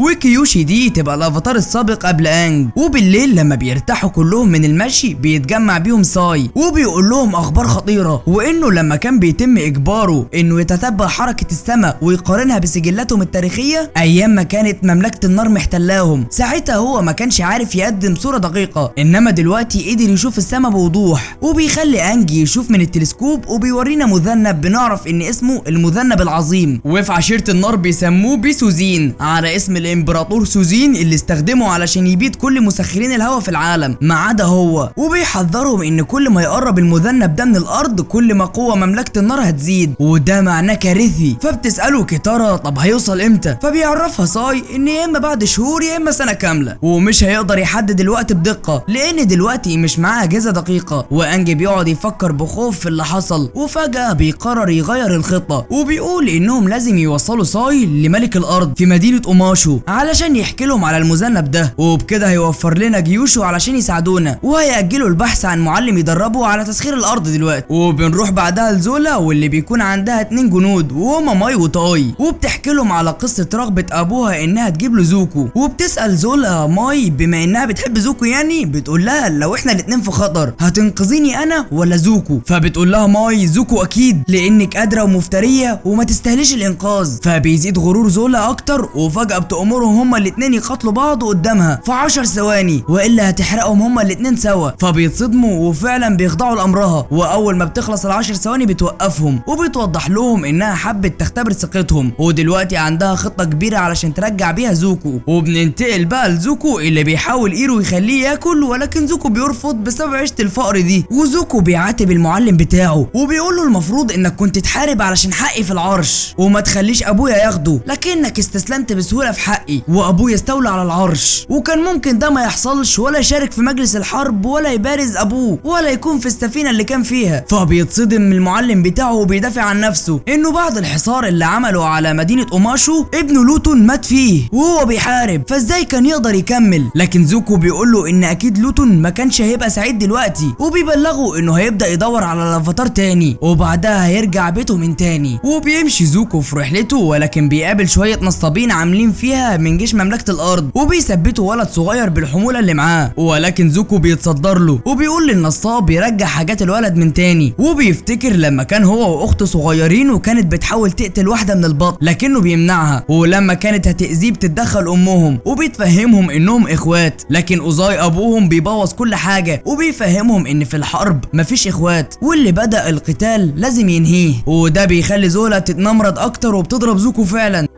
ولما بيرجع من ذكرياته بيكشف الجنود دول على حقيقتهم وانهم مجرد نصابين، وبيبين لهم انه جندي من جنود النار وكمان جندي حقيقي مش زيهم نصاب. فبيقلقوا وبيرجعوا حاجه الولد وبيسيبوهم يمشوا، وبعدها بيتكلم الولد الصغير مع زوكو وبيعزموا على العشاء. وفي نفس الوقت ده الافاتار واللي معاه بيكونوا في سوق في احدى قرى مملكه الارض وبيحاولوا يجيبوا اكل للاجئين اللي معاهم، لكن طبعا بيحتاجوا فلوس. فبيقول لهم 2 من اللي كانوا في السوق ان في مسابقه كبيره لمسخرين الارض والفايز هياخد مبلغ كبير جدا، ولكن بيستندلوا معاهم وما بيرضوش يقولوا لهم على المكان، بس الكتاره بتجمدهم وبتخليهم يعترفوا غصب. وبنروح لبيت الولد الصغير اللي كان هيتثبت من شويه، وبنعرف ان اسمه بينج، وبنتعرف على اخته الكبيره اللي اسمها فاي اللي بتقدم العشاء ليه ولزوكو اللي بيكون قبل الدعوه بتاعته على العشاء. وزوكو بياكل ولا كانه ما كلش من ايام الهكسوس، وبيساعد فاي في غسل الاطباق كمان. فبتبتسم فاي وبتساله هو كان رايح فين، فبيقول لها انه بيدور على شخص كان بيقاتل معاه لكنه تايه. فبتقترح عليه فاي يرتاح في حظيره بيتهم والصبح يكمل طريقه. واثناء ما زوكو كان نايم بيفتكر امه اللي بعد ما اخته ضربته جت تطمن عليه، وبتفهمه انه مش ضعيف، بالعكس هو الاقوى لانه دافع عن الحق رغم انه عارف انه هيتاذي. وبتحكي له عن حكايه واحد ملقب بالفارس الازرق ومحدش عارف هو شبح ولا حقيقي، ولكنه كان مميز بالقناع والسيفين بتوعه، واهمهم قلبه اللي ما تلوثش ابدا ولا ذره حقد دخلت فيه ولا اي طمع قدر يسيطر عليه، وبيحمي عشيرته من كل اذى. وبتقول له ان الفارس الازرق ده موجود جواه. وبنرجع بعدها لفريق الافاتار وهم بيتفرجوا على قتال مسخرين الارض، وبيفوز مصارع اسمه الصخره معروف هناك بانه لا يقهر، وكان انجي متردد جدا انه يروح يصارعه ولكن مفيش خيار تاني، وبيكون لسه هيقوم بس بيتفاجئ بواحده سبقته للقتال وبتكون بنت صغيره عاميه، وبيتفاجئ الكل من جرأتها، ولكن لما بيبدأ القتال بيتفاجئوا اكتر من قوتها وان قوتها بتكون جباره، وبيتصدموا اكتر لما بيشوفوا قدرتها على توقع حركات الخصم من غير مجهود. وبيركز معاها انجو انه مطابق عليها المواصفات اللي قالها بومي، وبتهزم البنت دي مصارع الصخره هزيمه ساحقه. وبنعرف ان البنت دي معروفه باسم اللصه العاميه، فبيجري عليها انجي بعد ما قرر خلاص انها تكون معلمته، ولكن اول ما البنت دي بتحس بيه بتختفي فورا. وبيقاطعهم بعدها واحد بيقدم نفسه على انه سكرتير عيله اسمها عيله بايفونج واسمه جيشين، ودي بتكون عيله كبيره جدا في مملكه الارض وكانوا مقربين جدا من الافاتار السابق اللي بيكون اسمه روكو، وعاوزين يكونوا مقربين اكتر من الافاتار بتاع الزمن ده اللي هو انج، وبيعزموه على الغدا. فبيقول سوكو ان ممكن دي تكون طريقه تانية يقدروا يطعموا بيها اللاجئين. وعند زوكو بيكون قاعد يصلح في سقف البيت اللي كان فيه، فبتفوق فاي على الصوت وهو بينزل لها، فبتطلب منه لو امكن يعني تصلح باقي الاعمال اللي في البيت لان هي لو اشتغلت فيها هتقعد سنه.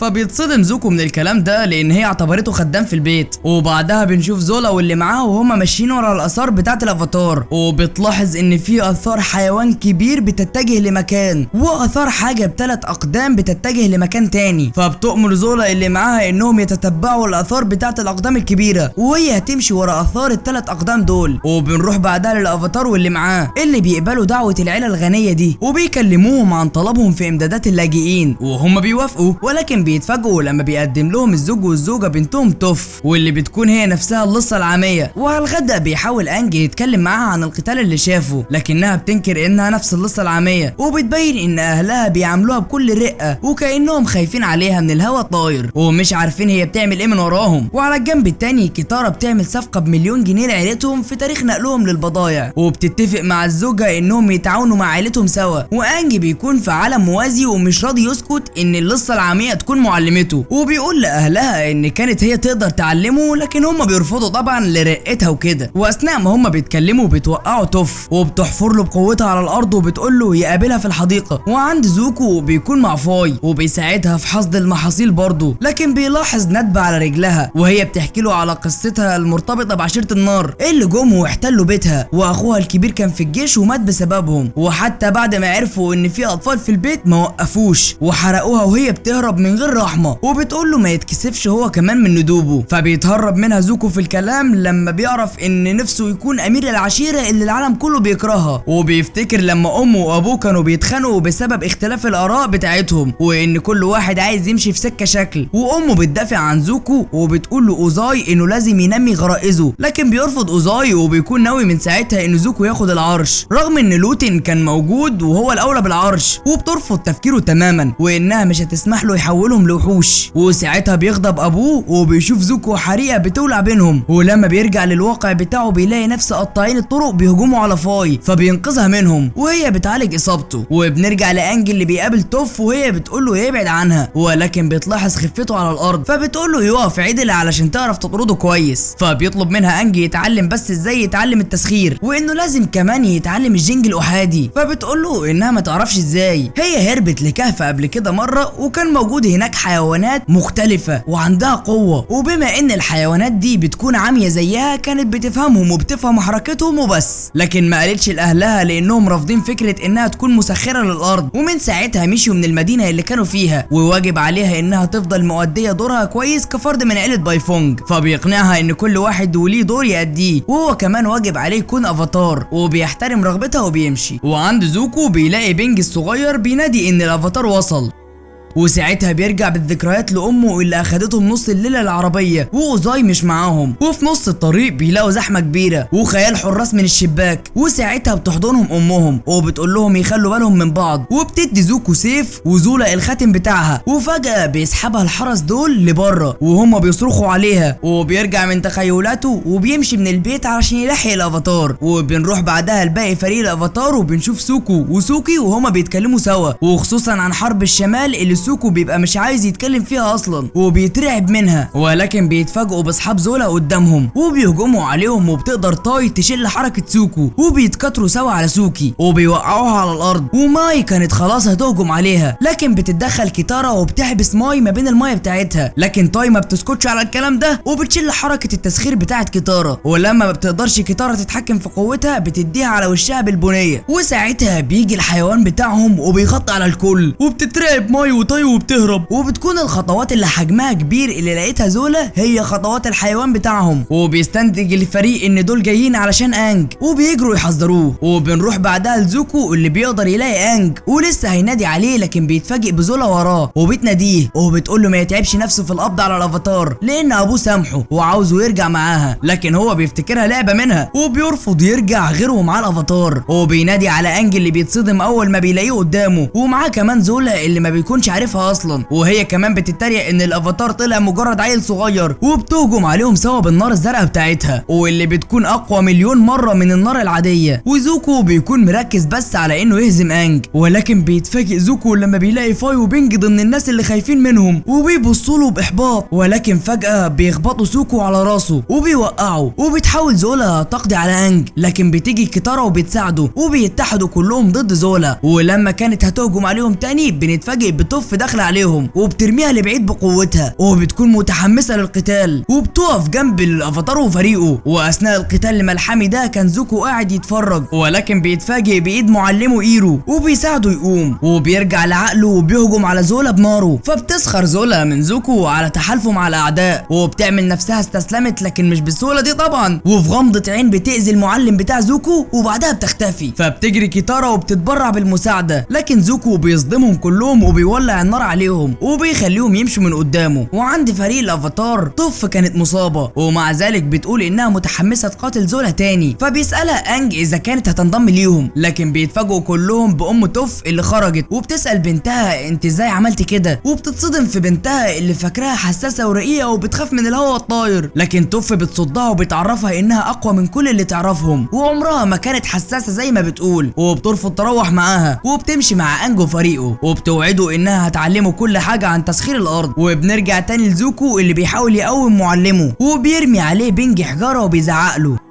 وزوكو من تعوده ما بيتأثرش وبيسند معلمه عليه وبيمشي. وبنروح بعدها لعيلة بايفونج، وبنشوف الزوجة وهي بتأجر مصارع الصخرة، وبتبعت معاه السكرتير بتاعهم جيشين علشان يرجعوا لها بنتها، وبتقول لهم ما يرجعوش غير بيها. وبنرجع تاني لانج وبتبدأ رحلته مع طف في تسخير الارض، لكنه بيبقى افشل تلميذ بالنسبة لها علشان ما بيكونش عارف يستحمل ضربة الصخور، وبتعاقبه وبتقول له ارفص واعمل 50 عدة. ولكن وهم ماشيين بتحس طف بحركة من الارض، وبتقول لهم يقفوا كلهم، وبتحذرهم ان في حاجه بتتتبعهم ضخمه وسريعه تحت الارض. فبيقول انج ايا كان هو اكيد بيتتبعه هو لان هو الافاتار. فبتقول لهم انج يكملوا طريقهم للعاصمه، وهي هتروح مع انج لتشتيت انتباه اللي بيتتبعوهم دول، وبتاخد انج وبيمشوا في طريق مخالف. وبعدها بنرجع لزوكو والمعلم بتاعه اللي بيعلمه ازاي يواجه زولا عن طريق شرحه في الاول للعناصر الاربعه: الارض واللي بتمثل القوه، وعشيره الارض بتتميز بالتكيف والصمود، والهواء نقيض الارض واللي بيمثل الحريه، وشعب رحاله بيعيشوا بدون اي تعلق بالدنيا. لكن بيقاطعوا زوكو اللي بيبقى مش مركز معاه اصلا، وبيستعجلوا يركبوا العباره اللي هتوصلهم لقماشه. فبيقول له ان لسه قدامهم وقت، وبيكمل مع الميه اللي هي اقرب عنصر للهواء وبيمثل التغيير، وزي ما بتتغير حاله الميه بيقدر شعب الميه يغير حالتهم برضه من الشده للازدهار. وبيكمل مع النار اللي بتمثل القوه. ولكن لما ايرو بيلاقي زوكو مش مركز معاه بيزعق له وبيقول له انه بيعلمه علشان يحارب زولا فيركز معاه اكتر من كده. لكن زوكو بيطلب منه يعلمه تقنيه الصاعقه اللي بتستخدمها زولا. فبيبدا يعلمه ايرو ازاي، وان اول حاجه يمرر القوه من دراعاته ويخليها تسير لبطنه علشان توصل لدراعه، وبكده بتكتمل دايره الصاعقه. بعد كده بننتقل لانج وتوف اللي بتقول انها نجحت في تخطيط اثر اللي بيتتبعهم، وبيقول لها انج ان حتى لو ما عرفوش يواجهوا يقدروا يهربوا بطياراتهم الشراعيه. لكن توف بترفض كلامه وبتقول له انها مش هتهرب مهما حصل حتى لو كانت زولا هي اللي بتتتبعهم، وكمان ده هيكون تدريب ليه عشان يحرم يقول نهرب تاني. وهيواجهوا اللي بيطاردهم ده ايا كان عن طريق تسخير الارض فقط. وبتفتح المجال للي جايين واللي بيكونوا الصخره والسكرتير بتاعهم جيشين، وبيبدا انج يحاربهم لكن مش بيعرف يصمد قدام الاحجار. وتوف بتدمر حجر كان هيترمي عليها وكانها بتفرغ فيها غضبها من انج، وبتقول له يثبت رجليه على الارض ويواجه الصخور. وبينصحوا الصخره وهو بيرمي عليه انه يثبت كعب رجله ويحس بحبات التراب، وبيرمي عليه الصخره حجر عملاق فبيهرب منه انج بسرعه مره تانيه. فبتتعصب توف من تهرب انج وبتقول له لازم يتحد مع الصخر، والكل بيبدا يشوشه بالتعليمات لغايه ما بيحبس الصخره وجيشين سوا بالتلج. وبتغضب منه توف انه استخدم عنصر تاني غير عنصر الارض وانه بيهرب من التدريب. وبننتقل بعدها لزوكو والمعلم بتاعه اللي بيوصلوا في الزحمه للعباره،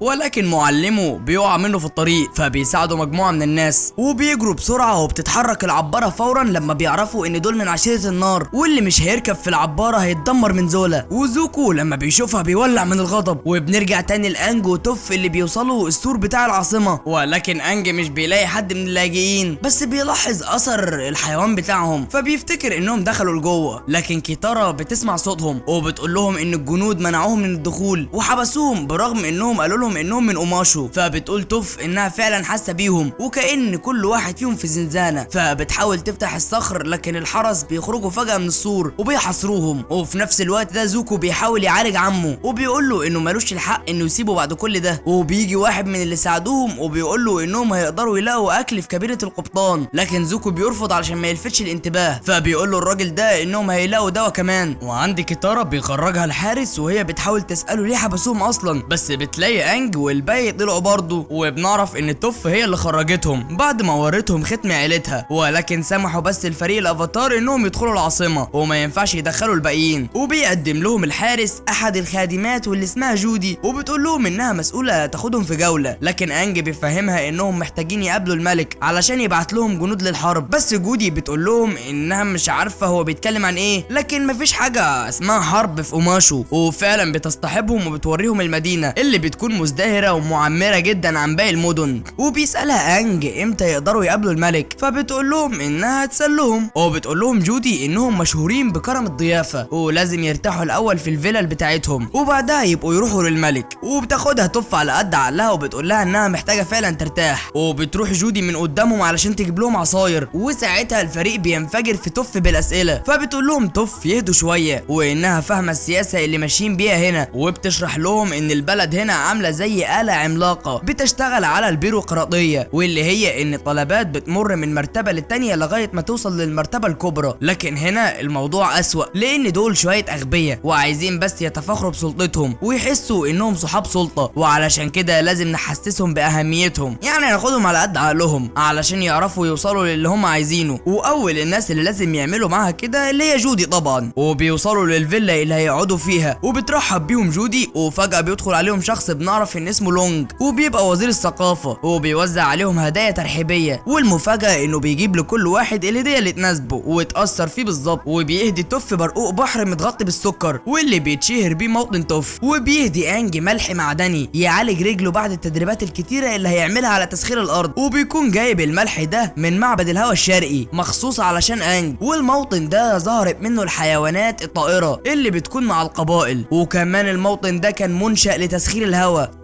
فبيفرح انج بيها جدا وبيبلغهم بعدها لونج ان الملك سمح بلجوء اللاجئين ليه، وبداوا بتوزيعهم على الاماكن السفليه عندهم، وكمان هيوفروا لهم كافه سبل المعيشه لغايه ما يعتمدوا على نفسهم ويلاقوا شغل، وكمان يقدروا يزوروهم لو حابين. ولو عاوزين يقابلوا الملك اللي بنعرف ان اسمه كواي فهو هيعمل حفله في القصر الملكي وهو عايزهم يكونوا ضيوف الشرف. وطبعا انج بيوافق، ولكن توف بتكون ولا كانها متضايقه، وبعدها بيودعهم لونج. وهنا بتقول لهم توف انها مش مرتاحه للراجل ده وانه كريم وجدع بزياده، ولكنهم مش بيقتنعوا بكلامها، فهي بتطنشهم وبتسيبهم على راحتهم. وبعدها بنروح لصاي ابو تيو اللي بيكون معاه سوكو وبيسالوا عن تيو، فبيقول له انه راح يبحث عن مقاومين كانت محاربات كيوشي حكيت له عنهم في الشمال علشان يصنع طائرات شراعيه ويعلم الناس كلهم ازاي يقاتلوا عشيره النار من الجو، وده علشان ابنه بيحب الطيران وهنا ممنوع الطيران في الجو. وبيبلغوا كمان ان سوكي مشيت ومعاها محاربات كيوشي لان شايفين ان ملهمش لازمه طالما المدينه ما فيهاش حرب، فبيتضايق سوكو وبيمشي. وبعدها بنروح لكيتارا اللي بتكون بتزور اميتا في بيتها، وبتقول لها اميتا انها ناويه تفتح محل ورد هنا وخلاص بعد ما استقروا. وبعدها بتلاحظ كيتارا بنت اميتا واللي اسمها ديا واللي بتكون مصابه بعضات عناكب كتير، وبنعرف ان بسبب حبستهم في الحيطان، فبتحاول كيتارا تعالجها لكن بتتألم ديا ومش بتعرف كيتارا تعالجها. فبتقول لها اميتا انها عملت مرهم يتخلص من السموم دي، وبتشكر كيتارا على مساعدتها. وبعدها بتيجي جودي وبتطلب تكلم مع كيتارا، فبتقول لها جودي انها لازم تستأذن منها لو عايزه تبعد عن المجموعه. فبتستغرب كيتارا وبتقول لها انها بس سلمت على الست ما فيهاش حاجه يعني، لكن جودي بتصمم انها المسؤوله تراقبهم وترافقهم في اي مكان يروحوا فيه في المكان السفلي، ولازم يلتزموا بالجدول. وبعدها بيرجعوا كلهم لسكنهم وبيلاقوا لبس فخم وحرير وكمان ميك اب، بس ميك اب مش لايق على جو المسلسل فهنسميها مسحيق تجميل، ده غير الحاجات الفخمه الكتير اللي بيقدموها ليهم. وكل ده مش حبا فيهم، ده علشان يكونوا مؤهلين انهم يقابلوا الملك، والمفروض ان محدش فيهم يعترض، لكنهم كلهم بيعترضوا على ده. فبتقول لهم توف يخرسوا ويسمعوا كلامها بالحرف، وبتعرفهم انهم جايين لسبب وانهم لازم يتكلموا مع الملك، فلازم يتكيفوا مع النخبه اللي الملك بيحب تكون حواليه، وانهم يتعاملوا ويتكلموا زيهم بالظبط. وبتفضل تعلمهم ازاي هيتعاملوا مع الملك، وبيدخلوا الحفله وبيحاولوا يتكيفوا مع الناس، وبيتلموا حوالين انج وبيبداوا يسألوا بيسالوه على اسئله زي هو جاي ليه هنا وبيعمل ايه هنا، وبيتفاجئ انج انهم ما يعرفوش اي حاجه عن الحرب اللي حصلت ولا اي حاجه عن الحروب اللي بتدور بره ما بين عشيره النار وباقي العشاير، وبيبقوا فاكرين ان بعد ما عشيره النار خسرت قدامهم اخر مره رجعوا مهزومين وبطلوا يقاتلوا. ولسه انج هيصحح معلوماتهم بس بتتدخل واحده اسمها سونج، وبتكون القائده العليا لقوات السور الخارجي، وبتنتقد كلام انج وبتقول له انهم مالهمش دعوه باللي بره، المهم انهم حصنوا دروعهم كويس ومفيش حرب هتدخل بلدهم.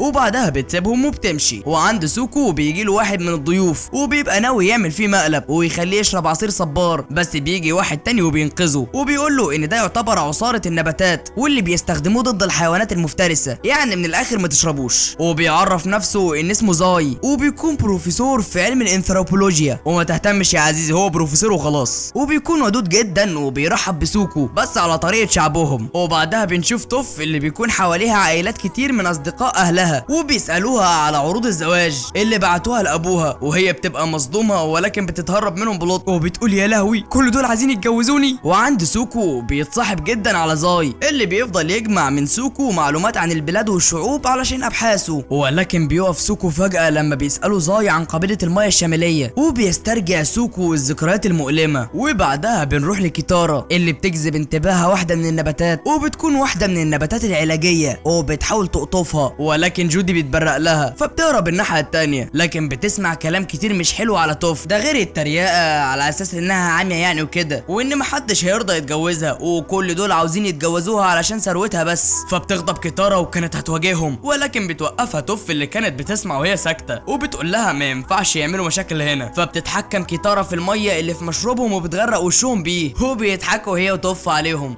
وبتروح بعدها توف لانج وهي متعصبه وبتقعد تطلع عليه غضبها بانها مشيت وهربت من بيتها وجت اكتر بلد بتكرهها واستعملت اسمها بس علشان تعلمه، وهو حسالة فاشل مش قادر يستخدم حاجه غير الميه والهواء. فبيغضب انج وفجاه بيخرج صخره من مكانها، وبيطلع ان توف كانت بتستفزه وبس علشان ينجح، وفعلا بينجح في اول خطوه في تسخير الاحجار. وبعدها بنشوف سوكو قاعد في ركن من اركان الحفله، وبتقعد جنبه كيتارا اخته وبتساله ايه اللي حصل، فبيخرج لها كل اللي في قلبه وانه خسر سوكي وبعدها عنه، وما اعتذرلاش حتى لما حبسوهم في السور لانه خايف يخسرها زي ما خسر يواي، ودي واحده كان بيحبها قبل سوكي. فبتهديه كيتارا وبتحاول تشاركه في الحزن، وبتجيب سيره امها وانها لحد دلوقتي مش عارفه تتخطى موتها، ولكن مع ذلك هم سوا ولازم يهونوا على بعض. فبيبتسم لها سوكو بعد ما شرب 3 من عصير الصبار. واخيرا بيجي الملك كواي وبينزل الستار من عليه والكل بيحييه، ولما انج بيحاول يقرب منه الحراس بيمنعوه، فبيستنجد بلونج علشان يبلغه، وفعلا بيروح لونج وبيبلغ الملك، لكن الملك بيرفض يقابل الافاتار. وبنروح لزوكو في سفينه الاغاثه وبيقدروا فعلا يجيبوا اكل لكل المحتاجين، وزوكو بيقدم العلاج لمعلمه وبيتامل في كل اللاجئين لغايه ما بيلاقي اسوار مدينه اوماشو بتظهر قدامه. وبنرجع تاني لانج اللي بيبقى متعصب وهو بيتكلم مع الوزير لونج وبيبلغه بخطوره الموقف، وان عشيره النار استخدموا المذنب العظيم علشان يبيدوا عشيره الهواء اللي هي عشيره انج، ودلوقتي المذنب قرب تاني ليهم وممكن يستخدموه المره دي علشان يدمروهم هم. فبيشرح له لونج ان الملك فعلا محبوب، لكنه بيكره يتكلم مع اي حد عن الحروب او عن اي فكره عموما مش عاجباه، وعلشان كده الكل هنا مش عارف حاجه عن الحرب، وهو من ساعه ما مسك المملكه وهو ماشيها على الحال ده. وبالليل عند اميتا بتلاحظ بنتها ديا صوت كده، وبتخرج بتلاقي ضباب كتير ونبته مرميه في الضباب ده، وبتبص قدامها بتلاقي واحده غريبه شبه اوصاف السيده الملونه اللي بتظهر في الضباب وبتمشي. وبنرجع تاني للافاتار وفريقه اللي بيرجعوا السكن، وبيحكي لهم انج عن اللي حصل وان الملك رفض يقابله، ولكن لونج وعده انه هيتكلم تاني مع الملك، لكن توف بتبقى لسه عند كلامها وانها مش مرتاحه لونج. وبالليل بيجي حرس كتير يخبطوا على بيت ساي ابو تيو وبيبلغوه يجي معاهم، وبيربطوا ايديه بالحجر وكانهم بيعتقلوه.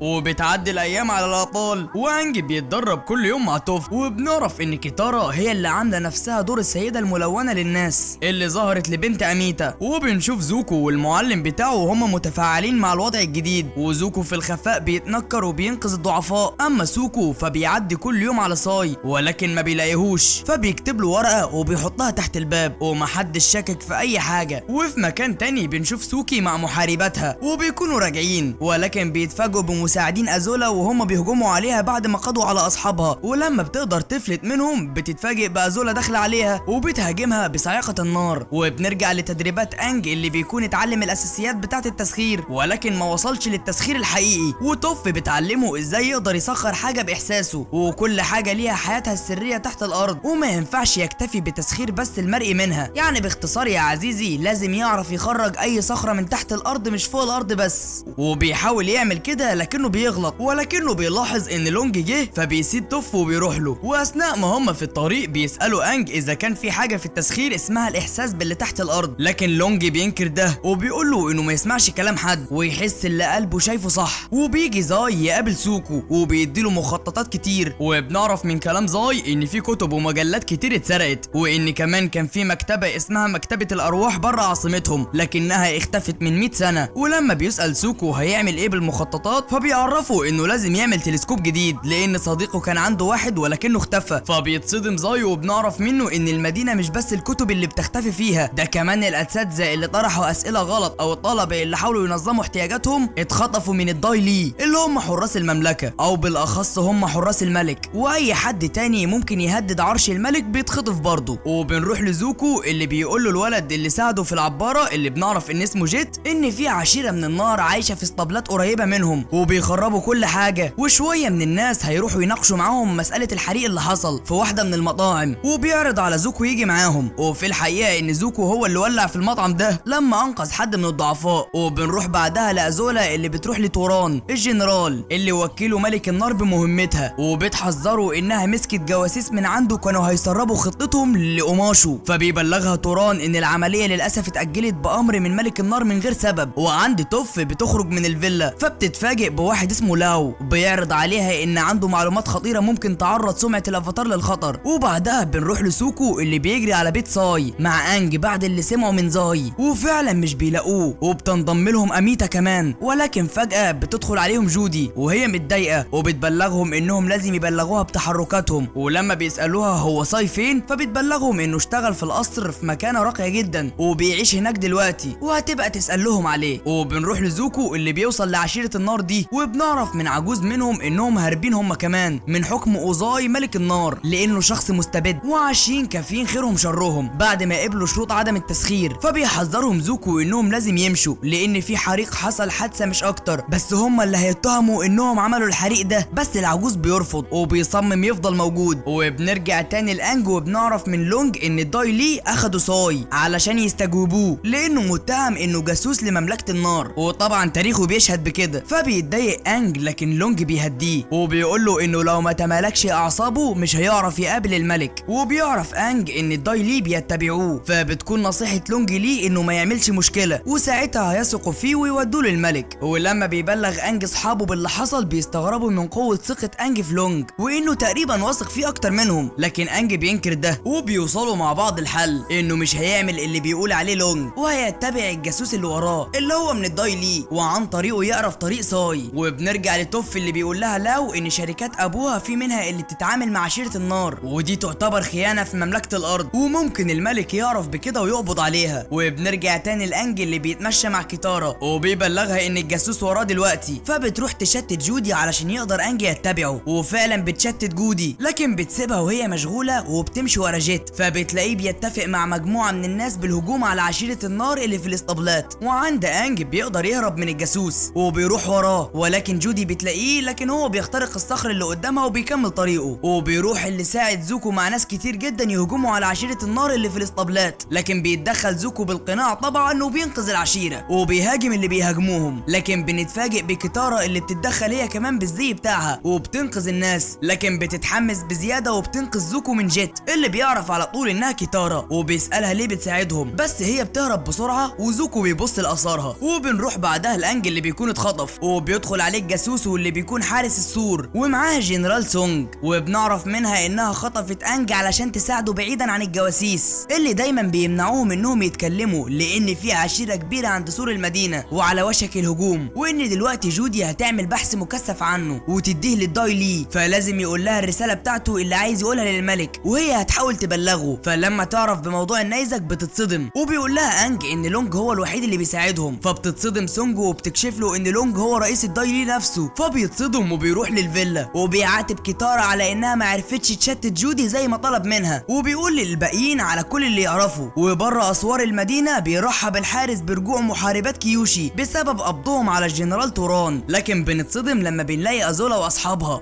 وبيقابل سوكو زاي مره تانية وبيديله مقتطفات من عالم موثوق عن المكتبه الروحيه، وان دخولها كان شرط تبادل المنفعه بقوانين امين المكتبه اللي اسمه تونج. لكن لما بدات الحرب تونج اخفى المكتبه كلها عن اعين الناس وساب ندبه روحيه واللي موجوده في الارض السفليه اللي في ارضهم. فبيروح سوكو يبلغ صحابه وبيتفقوا يدوروا سوا على مكان الندبه دي، وبعدها بتيجي رساله لتوف من امها بتبلغها فيها انها جايه لها قريب، وعند زولا بتقدر تدخل هي واصحابها المدينه. وجودي بتدخلهم لاحد القصور وبيرحب بيهم لونج اللي بيديهم هدايا باعتبارهم محاربات كيوشي، وبنعرف انهم انتحلوا شخصيه سوكي ومحاربات كيوشي بعد ما هزموهم. وبيقولوا لونج انهم عرفوا من القائده سونج انهم ما يتكلموش عن اي حاجه ليها علاقه بالحرب هنا، وهم هيعملوا كده، ولكن عايزين يتاكدوا ان ملك الارض هيستجوب توران بنفسه. وبيقول لهم انه هيبلغوا وبيسيبهم وبيمشي، وبيستنتجوا على طول ان الشخص ده مش سهل. وبعدها بنشوف كيتارا اللي بتقابل جيت وبتطلب منه يساعدهم يدوروا على حاجه في الارض السفليه، لكن هو بيصدها، بس هي بتعمل معاه صفقه انها هتشتري اللي هو عايزه من اللي هو بيبيعه بالسعر اللي هو عايزه، وهو بيوافق. وبتوديه كيتارا لاصحابها اللي اول ما بيشوفوه بيتصدموا وبيرفضوا يتعاملوا معاه لانه خاين، فهي بتقنعهم انهم يثقوا فيها. وعند زولا وصحباتها بيفكروا ان ملك الارض مجرد شخص ضعيف، بس ما يعرفوش ان القوي الحقيقي هو الحاكم اللي ما بيكونش ظاهر للناس. وعلشان تكتشف مين هو بتأذي جودي وبتبدأ تستجوبها علشان تعرف ان لونج هو الحاكم الحقيقي اللي بيجي علشان يستجوبها. بعدها بنرجع للفريق وبيوصلهم جيت لمكان مناسب للمواصفات اللي هم طالبينها، واللي هو مكان مهجور مستولي بالاشباح. وبتكون خطتهم ان انج يتأمل ويخرجهم من اجسادهم ويدخلوا للعالم التاني اللي جوه القصر ده، وبينضم لهم جيت. وفعلا بيدخلوا القصر وبيكون فيه المكتبه الروحيه فعلا، وبيدخل عليهم حارس المكتبه تونج البومه. واول ما بيشوف انج بيتفاجئ وبيقول له ان كان المفروض يعرف ان العالم ده مش للبشر، لكن بينقذهم زاي اللي كان معاهم، وبينفذ شرط الدخول وبيدي لتونج الخريطه اللي وصلتهم هنا. فبيقبلها تونج وبيسمح لهم تونج انهم يدخلوا، ولكن بشرط انهم يتعهدوا ان اي معلومه يعرفوها مش هيستخدموها في الحرب ابدا. وبيتعهدوا بكده فعلا، وبيدخلوا المكتبه. والمكتبه بتكون شكلها مذهل اكتر مما كانوا يتخيلوا، لان مش بس الكتب فيها متنوعه، لا ده كمان بيقابلوا ارواح اشخاص ماتوا من سنين فيها. وعند توف بتقابل كيوشي بسبب انها ماسكه كتابها اللي بتجمع فيه كل خبراتها وقواتها، وبتعرف منها ان المذنب لما كان بيوصل كان بيزيد من قوه عشيره النار، ولكن كمان كان بيزيد من قوتها في استخدام النار. وبتعرف منها ان عشيره النار بيضعفوا ايام كسوف الشمس، وقوتهم للتسخير تقريبا بتكون معدومه. فبيروحوا بسرعه لسوكو اللي بيكون في القبه السماويه في المكتبه وبيقولوا له المعلومه دي، فبيفرحوا جدا وبيبداوا يشوفوا اذا كان هيحصل كسوف في الايام اللي جايه اللي هي قبل نزول المذنب على الارض. وساعتها بره المكتبه بيجي زوكو وبيلاقي انج والباقي في حاله تامل، وبيقرب لانج جدا، ولكن لما بيجي الحيوان بتاعهم يشوفهم مش بنلاقي زوكو اللي بيكون رجع للمعلم بتاعه وهو مرهق، وبيقول له ان برغم ان كان انج في ايده الا انه ما عرفش يعمل له حاجه. وبنرجع المكتبه فبنتفاجئ بزاي بيفتن على انج واصحابه لتونج وبيقول له انهم بيخالفوا القواعد، وبيغضب تونج جدا. وعند الفريق بيكونوا عرفوا يوم الكسوف، ولكن بيتفاجئوا بدخول تونج عليهم وبيعرفوا منه ان زاي فتن عليهم، وبيتحول تونج الوحش وبيهجم على زاي اول واحد لانه استخدم معلوماته في الضرر باصحابه. وفي الواقع بيختفي جسم زاي من الوجود، وبنرجع للمكتبه وبيجروا ابطالنا منه، وبتقدر توف تطلع، ولكن بتحس بالبيت اللي الارض بتبلعه، فبتستخدم قوتها علشان تثبته لاقصى درجه ممكنه. وبتتفاجئ ان الحيوان بتاعهم كمان حد بيحاول يخطفه، وبتعجز انها تساعده. وجوه المكتبه بيتفق جيت معاهم انه هيشتت انتباه تونج عبال ما هم يهربوا، ولكن اثناء محاربته ليه بيتصاب. وبيرجع تونج للفريق تاني، لكن جيت مش بيستسلم وبيوقع عليه النجفه اللي في المكتبه، فبيهربوا فورا ما عدا جيت اللي ما بيقدرش يقوم. وفي الواقع بيختفي جسمه بعد ما انقذهم كلهم، والارض بتبتلع البيت بعد ما بتسيبه توف. ولكن بيلاحظ انج ان الحيوان بتاعهم مش موجود، فبينادي عليه وبيتعصب لما بيعرف من توف ان في ناس خطفته، وبيفعل قوه الافاتار